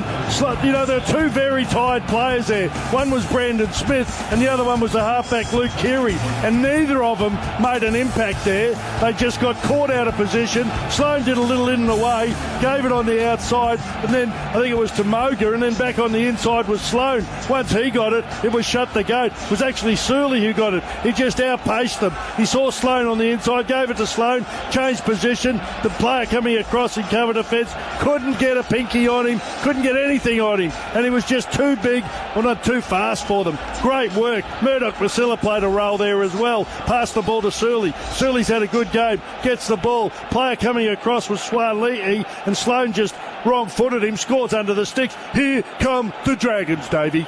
Well, there's Lomax 10 metres out, right in front, to bring it back to just a 4-point ball game. 26-22 is the scoreline. That's on the low scoreboard. And Piggy, you never ever give up on Anzac Day. Yeah, and even worse, we're just seeing the pictures here. Daniel Tupou, he's being helped from the field, so he's gone for the afternoon. Looks like Lindsay Collins is going to replace him, or there's a Nafahu White, he's off as well. But boys, when you have a look at that replay of that try to Terrell Sloan, the footwork that Sloan uses at the start of that play, he squares up his defender, then he skips to the outside to engage Keary and create the overlap. It was beautifully done from the fullback. I'll tell you what was exposed to then, and I love Luke Keary, but pace-wise, he just got absolutely blown away. Pace-wise, he just couldn't foot it with him. Well, Sloan's got some, and so has Sully. So what will they do here? All of a sudden, the Roosters are leading 26 points to 22 on the low scoreboard. Couchman brings the ball back, and he's going to play the ball 20 metres out. The Dragons fans have come alive. They've found the voice, and they've got a penalty. Standing ovation from the far side of the field. Look at all the red and white. Wow. This is Anzac Day. That's what it's always like this, David. How good is it? Good on your Couchman. He got up and, the ball's just spewed out there. Radley's just turned around shaking his head. I don't know whether they've got a challenge left or not, but if he thinks there was something, wrong with the decision, challenge it. Well, they have got a challenge left because they challenged one on the first 5 minutes and they got it right. I can't remember them having a challenge and getting it wrong. Now they moved the ball back to the right side of the field. They took the tap, went left, and Hunt came back down the short side. Murdoch-Masilla tackled. Gee, looks at the touch, Judge. If looks could kill. Well, something happened in the tackle he wasn't happy with. He thought Egan Butcher grabbed him around the neck there and applied some pressure. As they bring the ball back through Laurie, and Laurie's knocked over. 40 metres out now from the Roosters line. It's been an amazing game. The Roosters look like running away with it. Not once, not twice, but thrice. But now there's only 4 points in it. As Sloan comes back, and Sloan's tackled 32 metres out. He'll play the ball to Little. Open side it comes to Amone. He throws a couple of dummies. Away it comes to Hunt, and Hunt throws a pass. The pass was behind Sully. It was a shocking pass. It was a planned move. It was Sully coming from the outside in. He just needed to lob the ball. Sully takes it, but he threw it too hard and behind Sully. It was a poor pass from a great player. And I noticed Hutchison was who picked it up. He's basically... He's gone into the centres, and I think you'll find Swaliti's gone onto the wing. And I'd say that... we're going to see Keary play at acting half for the most part. Tupanua's out there now. He might make a difference. He might give him a bit of spark. He's a good player, this kid. And he takes it up for the first time, and the crowd roar. There's the big ponytail out the back. He's playing the ball, and he'll play the ball. Radley's in at acting half. I think that's 3 different dummy halves. Here's a little kick with the zone down the far side of the field, and flying through Swaliti. He had first purchase on it, but he's gone without it. In fact, Polo was the one flying through. I wished he'd got it. He didn't get there. Sloan got there and knocked it dead. Jeez, you know what, David? I think he had a fair crack at this, but the ball just wouldn't sit for him. It was a brilliant kick. Great work. Sloan gets across. Hasn't he had an impressive load? No, they've changed the ruling. They're saying it's come off Polo. 20-metre tap. Gee. That looked a bit lucky too. What an amazing game, Piggy. Oh, this has been sensational. It's just lifted. The intensity's lifted. And block of cheese, Brandon Smith, he's off the field now. That's why we've got Radley playing dummy half for the Roosters. Well, it'll make a big difference to them because he's had a huge game. As flying out of the line, Lodge comes up to try and put a tackle on. They've kept the ball alive, the Dragons in the centre. And here comes Laurie, working it up over the halfway line. 22 and a half minutes to go, and the Roosters lead 26-22. It is Anzac Day at its very best because one side looked as if it was going to go all the way with it. As the Dragons keep coming back against the tide. They keep it alive to the left. There they go again. They're keeping it alive through Amone. And Amone's tackle. Only 22 metres out. Quick play the ball to Bird. Bird will send it back the open side. Little gets the ball away. And they take it ahead again through Molo. Molo's tackle only 15 metres out. They'll go back left side. Away it goes to Bird. Bird gets it away to Lomax. Lomax is going to be tackled about 8 metres out. He keeps it alive. The Dragons going for the line. And they're tackled only a metre or so out from the goal line. Geez, letting them hold on to the ball a long time. Both sides have been basic. Dragons are on top here, David. Ball comes away then to Laurie. Laurie throws a dummy. Then he keeps it alive to Sloan. Sloan will get it away to Sully. Sully for the line. He's Sully got away from one. Gets it away to Mulga. Can he get it down? If he's got it down, he's got a hat-trick. And the Dragons are level. What's the referee saying? What's the touch judge saying? The referee says Mulga's got a treble. Yeah. He's got 3. It's 26 all with a kick to come. Well, he's tried to put put it down with the same one-handed way he's done the lot. He's copped an arm or a knee or something. He's on the ground at the moment, Moga, holding his wrist. That was a great bit of work from it. Backline movement. It went to big block of Laurie. Gave it on the outside to the fullback slow. Whenever he gets it, the alarm bells start ringing. Surley did a brilliant job. I think this is a try, but I'm a bit worried about his arm here, the winger Moga, because he's tried to put it down as the cover defence came across, and he might have copped a knock on his wrist. I want to see head on. Here it is. Here's the head on. He gets it, dives, and tries to slam it. I don't know. I don't know if he's got it down or dropped it. What do you think? I've got a doubt. I have a real doubt. Let's go to the pigsty. What do you reckon, Well, I think they're going to check it, and I think they'll slow it right down just to make sure he keeps his fingers in contact with the football. My thought is I think he scored here, but I think they're certainly going to look at it. He gets the ball, he tries to get it down. Swalei comes across, hits him in the arm. He's trying to put the ball down with, geez, that's a tough one. You can only tell head on here, and you need to slow it down. Well, I hate slowing it down, but I think that's what they've got to do. Well, let's see what the referee's doing. I think they've got to look at it. We still haven't. It's confirmed. It's a try. Piggy, it's a try. It's 26-all. Can you believe this? I can't. But you know what? It's so fitting on Anzac Day, isn't it? The fight back that we're seeing from the St George Illawarra Dragons side. They were down 20 points to 12 at half time, and they've just found a way to get the momentum back their way, and they're on top of the moment. Now it's up to the Roosters to find something with 20 minutes to go. It's not unlike last year. Remember that the Dragons finished up. They lost a couple of players. Bird, I think, broke an arm. Someone else got hurt in that second half. They were down to 15 men and somehow defended for their lives and won the game.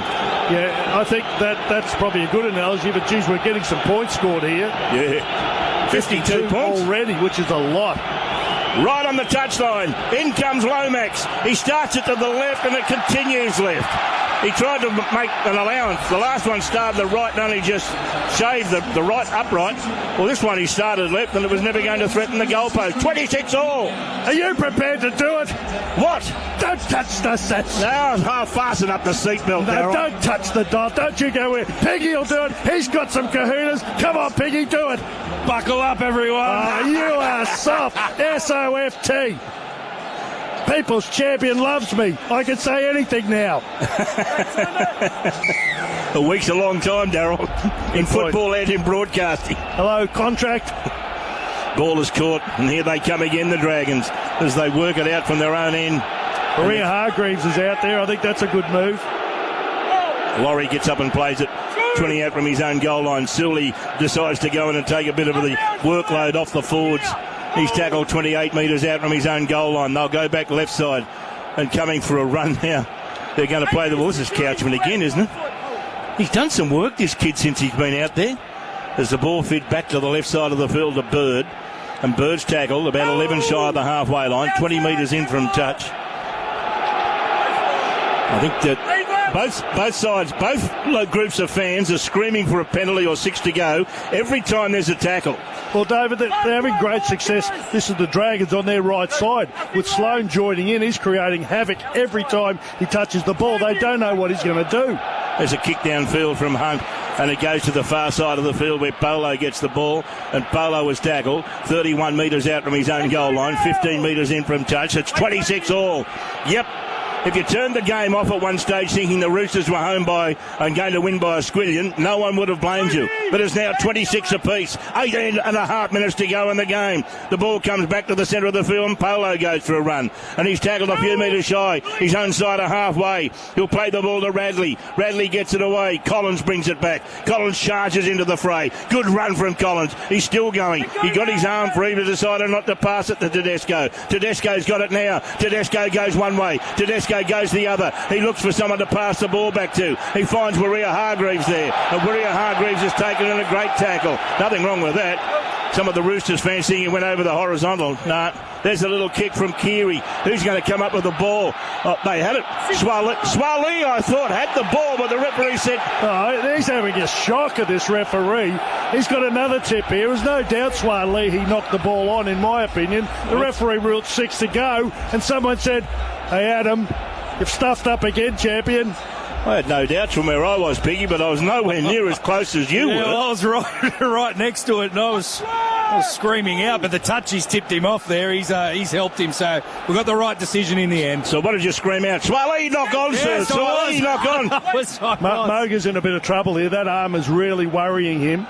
I don't know. He's getting attended to, but I think he might be getting a replacement coming out here in the 18. Jaden Hunt might replace Moga. He scored 3 tries, Moga. Yeah, he's not well, is he? He's holding that arm right in front of him, and Dragons are going to get a penalty here for a high shot. But let's go down to Piggy, because Moga's right in front of him. He's screaming to the bench. He's gone. He's literally telling him on the sideline, I'm gone. So he's obviously done something to the right arm, shoulder, and he can't continue. The problem for the Dragons is finding the right replacement to put in his position. Rearrange the side. Radley's in trouble here. He's gone in to make a tackle. Now, I actually think he's hit that player in the head with his arm or shoulder. I think it's Molo, the player, and Radley's questioning the decision. I've seen them go to the bin. He could go to the bin for about the next 100th game he plays. I think Radley's going to go to the bin here. It's a penalty for a high shot. Shoulder to the head. In the bin. Shoulder, and he's going to the bin. He'll be back.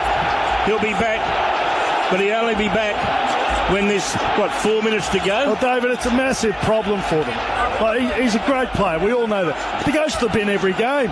Every game he plays, he's spending 10 minutes in the bin, and that's their ill discipline is just, again, hurting them here. He hit him in the head. I don't think there's any doubt about that. It was accidental, but he hit him in the head, been replaced. Well, there's a replacement, I should say, coming out here. He's going back on as Smith, because Radley had been playing at acting half. Smith was actually on the sideline, but he's not 100% himself, Smith. Now there's another Dragon. Molo's coming up. Well, he's coming up because it's a free interchange pick of an act of foul play. Yeah, 18th man can be invoked, can't it? Oh, sorry, Jaden Hunt comes on for the bench. That's a free interchange. They're still trying to work out down here. There's a lot of commotion on the Dragons bench because, as we've just been mentioning, Tautau Moga, he's still out on the field, but they're unaware of how they're going to rearrange this side to get him off the field. Well, let's see what happens. The Dragons have got the ball, though, for 6 tackles, unless they drop it. And they've got a chance here. But don't forget, they're 13 on 12 for the next 10 minutes.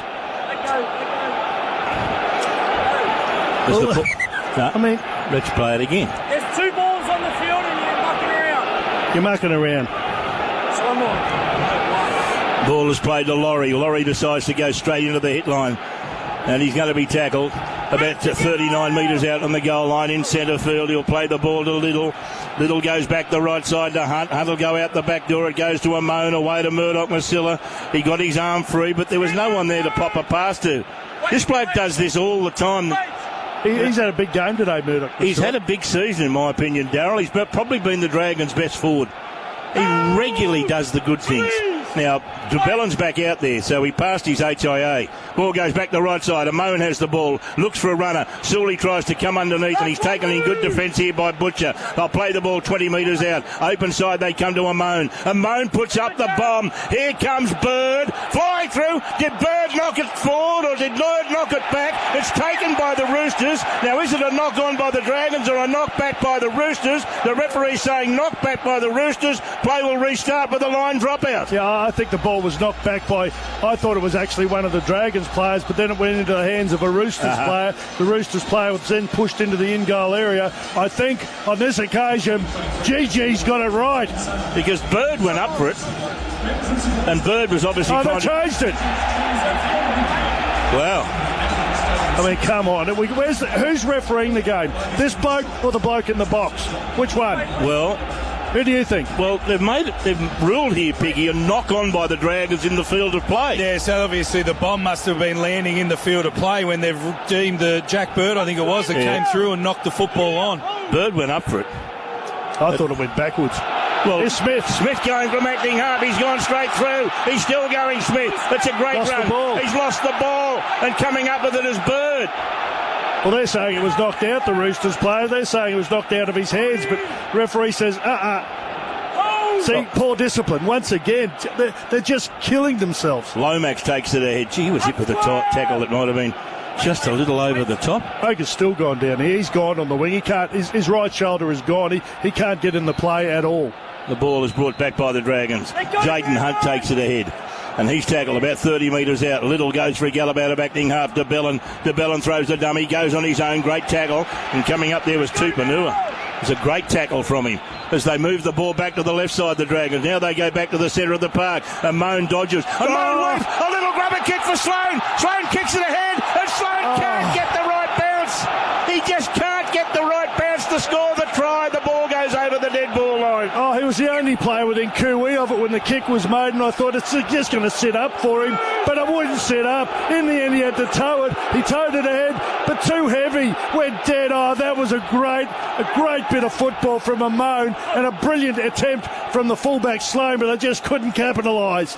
He's having a game, Sloane. Oh, he's having a great game. Fantastic second half. Ball goes back the right side as here they come again, the Roosters. It's 26 all on the low scoreboard. And Radley in the bin until the last 7 minutes of the game. It's fed then to Keary. Keary throws a dummy. He runs into Murdoch, Masilla and De Bellin, who'll play the ball 35 metres out in centre field. One of the biggest dummy halves I've ever seen. Lindsay Collins is in there. Offloads to Manu. Manu gets around to tackler. Then he keeps it alive to Smith. Smith goes back the left side to Tedesco. Tedesco throws a dummy. He got out of one, got out of two. Gives it back to Smith. Smith does a 360 spin. He got out of one. Then he got out of a second. He runs into Hunt. He runs into another couple of players. He's knocked over 18 metres out. He's 10 in from touch. And he's right in front of the sideline. Piggy Riddell on the sideline. Here's a crossfield kick from Keary. It's coming down on the far side. The ball has gone loose over the top. It goes into touch. Was it touched by a St George Illawarra Dragon?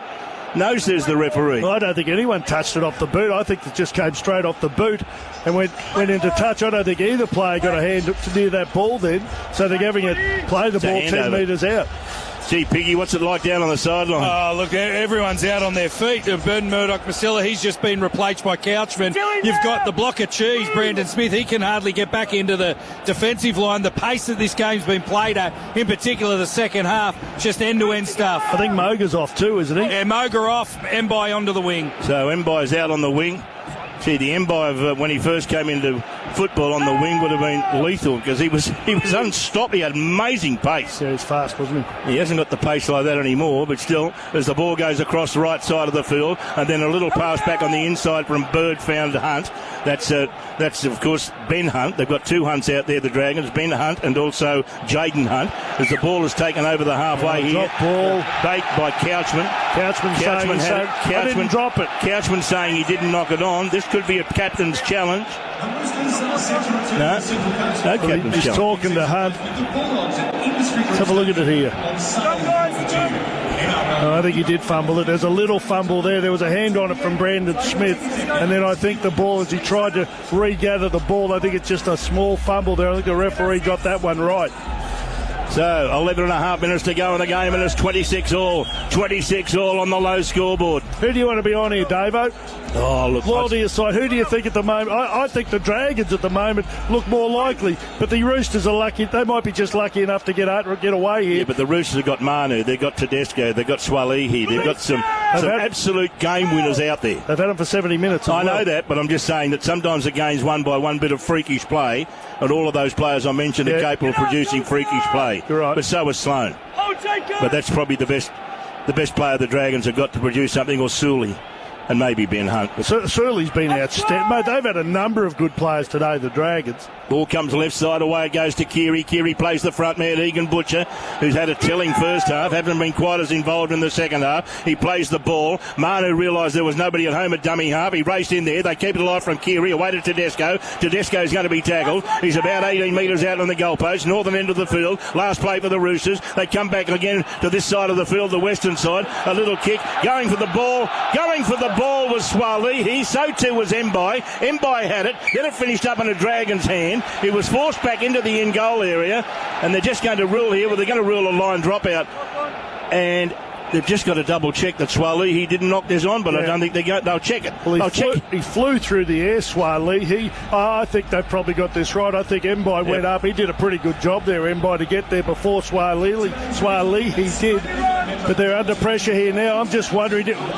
I'm anti-taking a field goal with about anything between 5 minutes or more to go. But I've got a feeling the Roosters might take it here if they can't score in this set. Now there's the dropout. It's not a bad dropout, and Paolo does well. He traps it with the boot, soccer style. because it was going to be awkward for anyone beyond him to get hold of that ball. It was one of those ones that you kick right into the ground and make it awkward for anyone to pick up. The Roosters with the ball. They got it 15 metres out, and there's a knock-on. There's a knock-on, would you believe, by Maria Hargreaves. Or is it Collins? One of the two. Maria Hargreaves. Yeah, I got it right the first time. And he's not blowing up. I mean, you see all the other blokes, they all blow up. He's been around a long time. He knows he's dropped the ball. He's blaming himself. He's taken the hit up there. Good defence there from Bird over the top. The ball's come free there. DeBellin over the top as well. And he's dropped the ball. Referee got it right. Wow. What do we got on the clock? It's still about 2 minutes. The Dragons have got this advantage of 13 on 12 before Radley's back from the bin. They haven't scored in that period of time, have they? No one scored. Ball comes back now to Sully, and Sully off the back of the scrum tries to get through his tackle. 22 metres out. He'll play it to Little. Little offloads the ball. Laurie takes it ahead. No one goes forward with Laurie. No. Laurie just takes it up one out all the time. Makes it easy for the defence.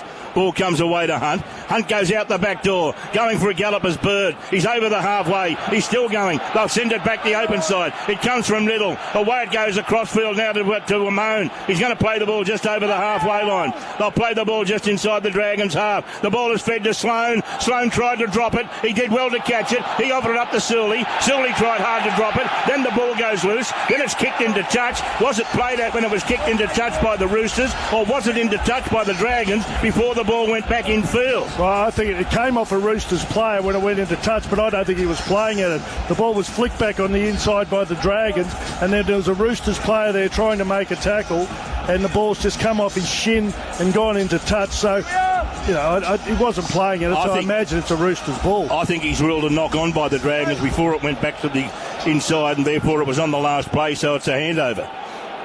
Or it's a handover, it's gone into touch where they played the ball. You know, these days you're not sure unless he gives you a definitive signal. All of those. Good tackle. Couchman straight up in the face of Maria Hargreaves. That's a good tackle from that kid. As they're going to play the ball just over the halfway line. The Roosters with it. The Dragons and the Roosters, 26 apiece. Tupanua comes for a run, and Tupanua's going to be taken to ground. He's 41 metres out. Radley comes back to the sideline. He's got about another 12 seconds or so in the sin bin from mine. Ball goes back left side of the field. It goes to Keary. Keary throws a dummy. Great tackle. Is that Couchman again? I think it is. That's the 18 who got him. It's the 18 who's got him. Oh, that's right. He's just gone out there, hasn't he? Jaden Hunt.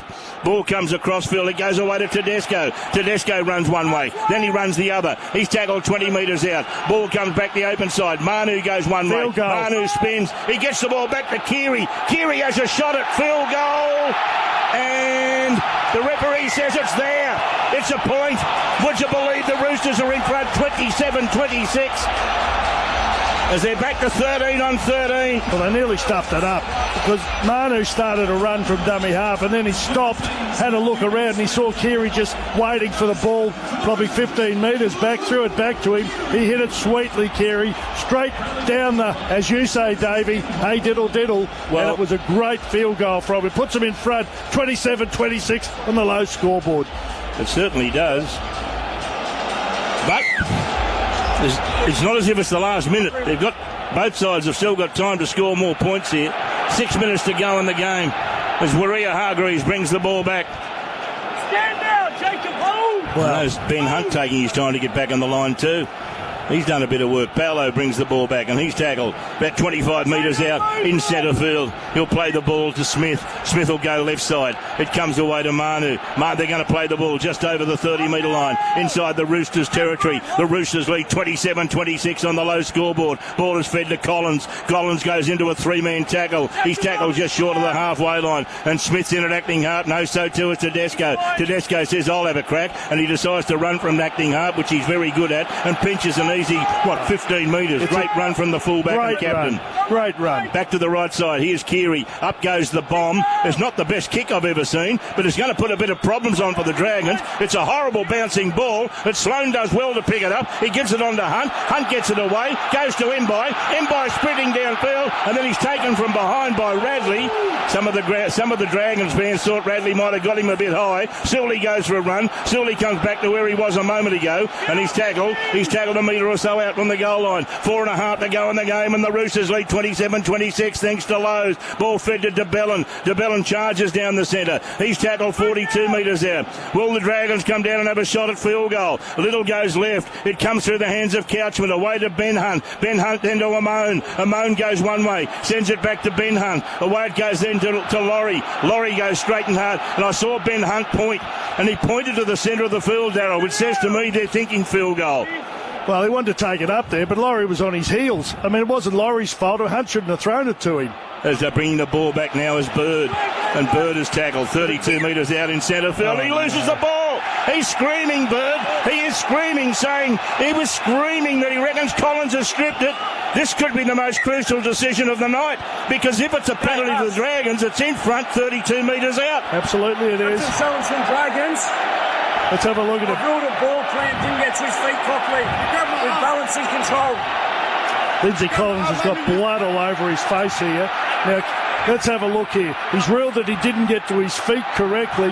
Collins is holding on to him. He's trying to get up here, Jack Bird. Jack Bird begins a play the ball process with his hand on the ground, which is a ball plant. Which is illegal. He fails to maintain balance and control and loses the ball. Which in the new rules is unsuccessful. That's one of the things this year, isn't it? Piggy, they said that. This year, ball planting is illegal. Yeah, it's unfortunate, isn't it? But they got it right, the referees. We just had someone run onto the field, so security have got him. They've contained him as well. So there's a big play and a big moment in the game. Still 4 minutes remaining in the contest. Wow. But it was right. They've got the decision right. Yeah, I think they did. Oh, no, you're not allowed to put the ball on the ground and use the ball as a lever to get to your feet. And that's what he did. Well, I'm happy with that, to penalise that, but let's do it every time. How many times do you see it? Well, I know, I agree with you, I'm not knocking it, but that was something they highlighted in the beginning of the year, wasn't it? Mark Levy nodding his head. And the Roosters are getting a great opportunity to suck the big ones here, as Lindsay Collins has tended to. And I'm glad the referee let him just carry on here. He didn't say, come on, let's get going. Because both sides are out on their feet. We've got 4 minutes to go in the game. The Roosters lead 27-26. It's been a cracking game, hasn't it? It really has been a good game. I'd be happy with a draw here. I don't think either side deserves to lose this game. Gee, what's he doing? Giving them a scrum lesson. The ball goes into the scrum and it comes back left side. It comes to Swalihi, and Swalihi is challenged and put down by Mbai. And he's tackled about 12 short of the halfway line. Played to Hutchison. Away it comes away to Radley. And Radley's knocked over. Gee, flying out of the line was Laurie. Don't there's any love lost between he and Radley by the looks of things.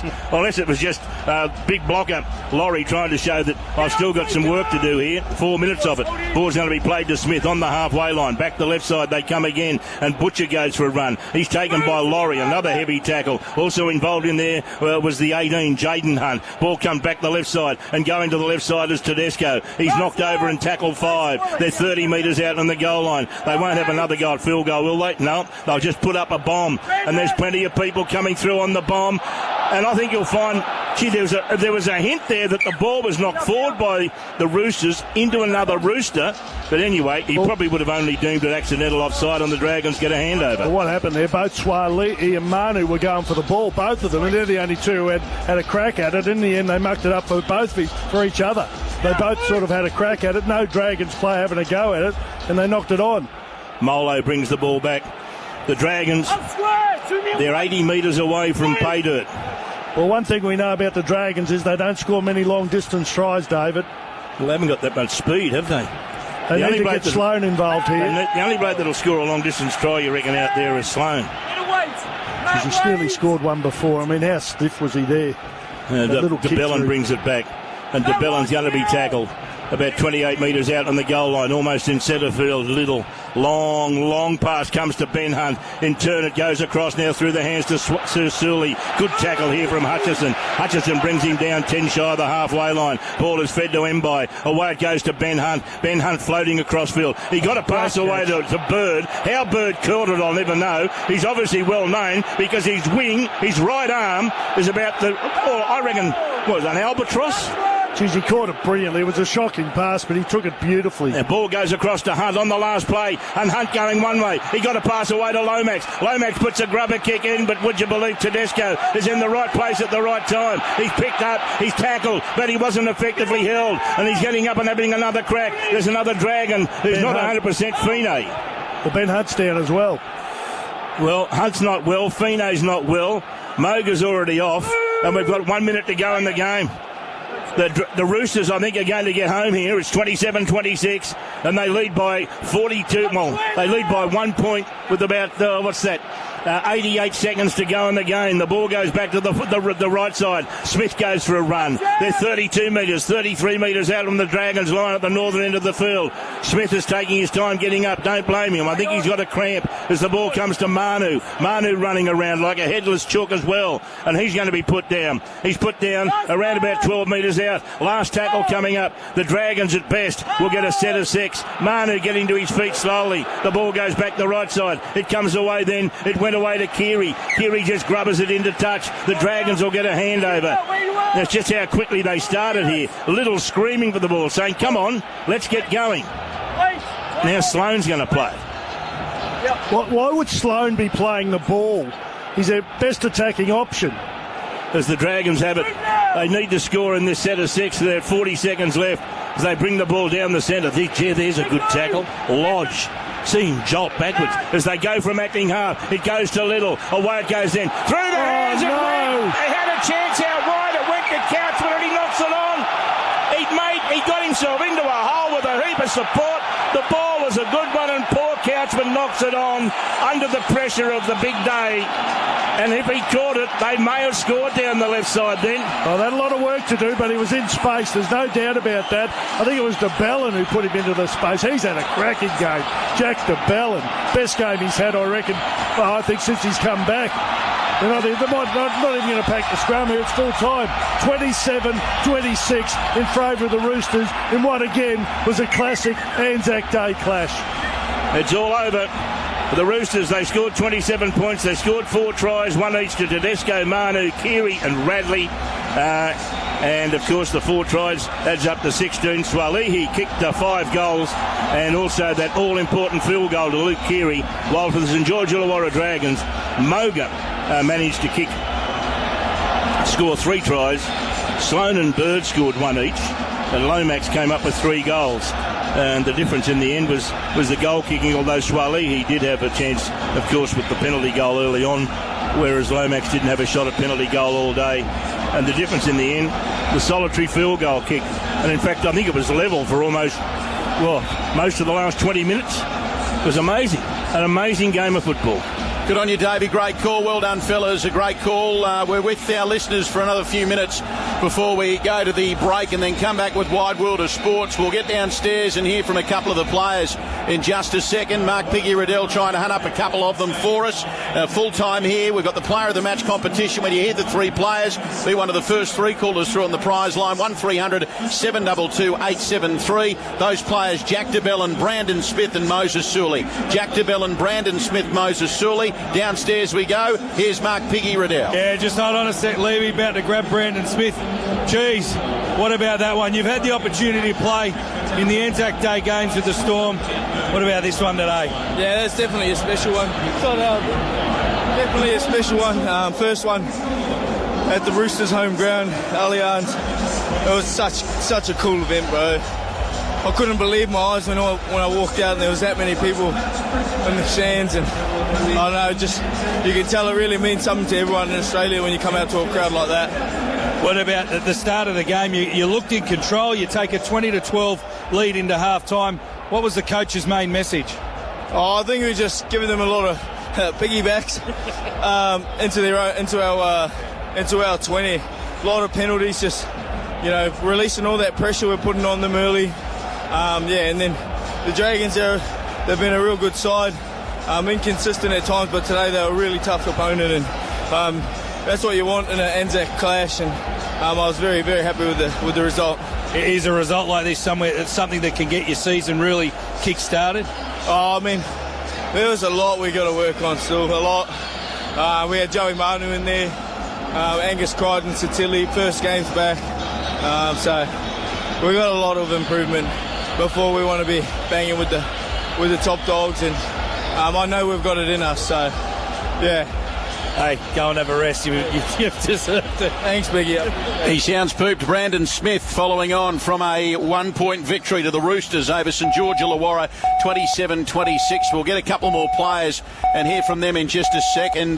Jack DeBell and Brandon Smith. Moses Suley, player of the match competition. Kenneth Thurmere went with Suley. Rodney at Oyster Bay, Brandon Smith, and Lily at Engadine. Jack DeBell and Darryl, who's your player of the match? Jack DeBell, and I thought it was his best game since he's come back. I think he was outstanding today. He was in everything. I thought he was the best player. Well done to Lily at Engadine. You nominated Jack DeBell, and who is the player of the match, thanks to Harvey Norman. Piggy, all yours. Yeah, thanks, Levy. Down here with Joey Manu. Joey, what an experience.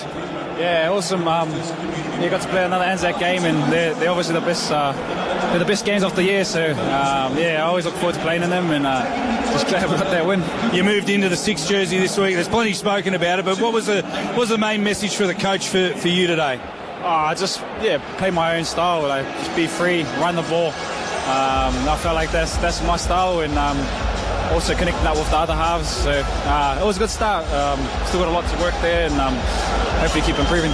That second half, you had to hang in there. You had Radley sent to the sin bin, but Kiri's able to find an opportunity with that field goal. Yeah, kids came in clutch. We obviously let a lot of points in, which is disappointing. But to hold on there, especially when we were man down, was good. So it was good to see. Well done, Joey. Thanks, mate. Appreciate it. Joey Manu with Mark Piggy Riddell. Piggy, if you can grab one more, just a quick one, we'll be able to sneak it in before we wrap things up here and hand the reins over to Wide World of Sports. Peter Basaldis in Brisbane, and I'll be here with Shane Flanagan in just a moment as well. Mark Piggy Riddell, he's got the big fella with him, Jared Warrior-Hargreaves. Down here with the old boy, Jared Warrior-Hargreaves. Jared played in 12 of these. This one very special, though. Yeah, I guess to be back at Allianz Big, it's quite surreal, really. A lot's gone on over the years, but to come back to our home and in front of a full sort of stadium, mate, it's a hell of a night. And to go to the death like it always is, mate. You've played in them yourself, mate. It's no matter where the team's going, both teams always turn up. I've got to say, I think all the fans, you get out to a 20-12 lead, and in the first half, I thought you were going to blow the game open and really take it on, but they just kept finding a way, the Dragons, and probably a little bit of ill discipline from you guys invited them back in, and you get a bumper second half like that. Yeah, they did, mate. They showed some spirit there. About 10 minutes before half-time, a little bit disappointing, but we hung in there, mate, to go 26-all, and then I don't know what we were doing, mate. Joey jumped out, and then Kez found it, and he's been practicing those, so it was good to see it go over. Well done, mate, today. You got through another one, got that body through another game. Thanks, Big. Cheers, mate. Jared Warrior-Hargreaves with Mark Piggy Riddell, full-time here at Allianz Stadium. A 1-point thriller, as they tend to be on Anzac Day. The Roosters beating St George Illawarra 27-26, and still to come tonight in the next 55 minutes, that match at Amy Park between the Melbourne Storm and the Warriors.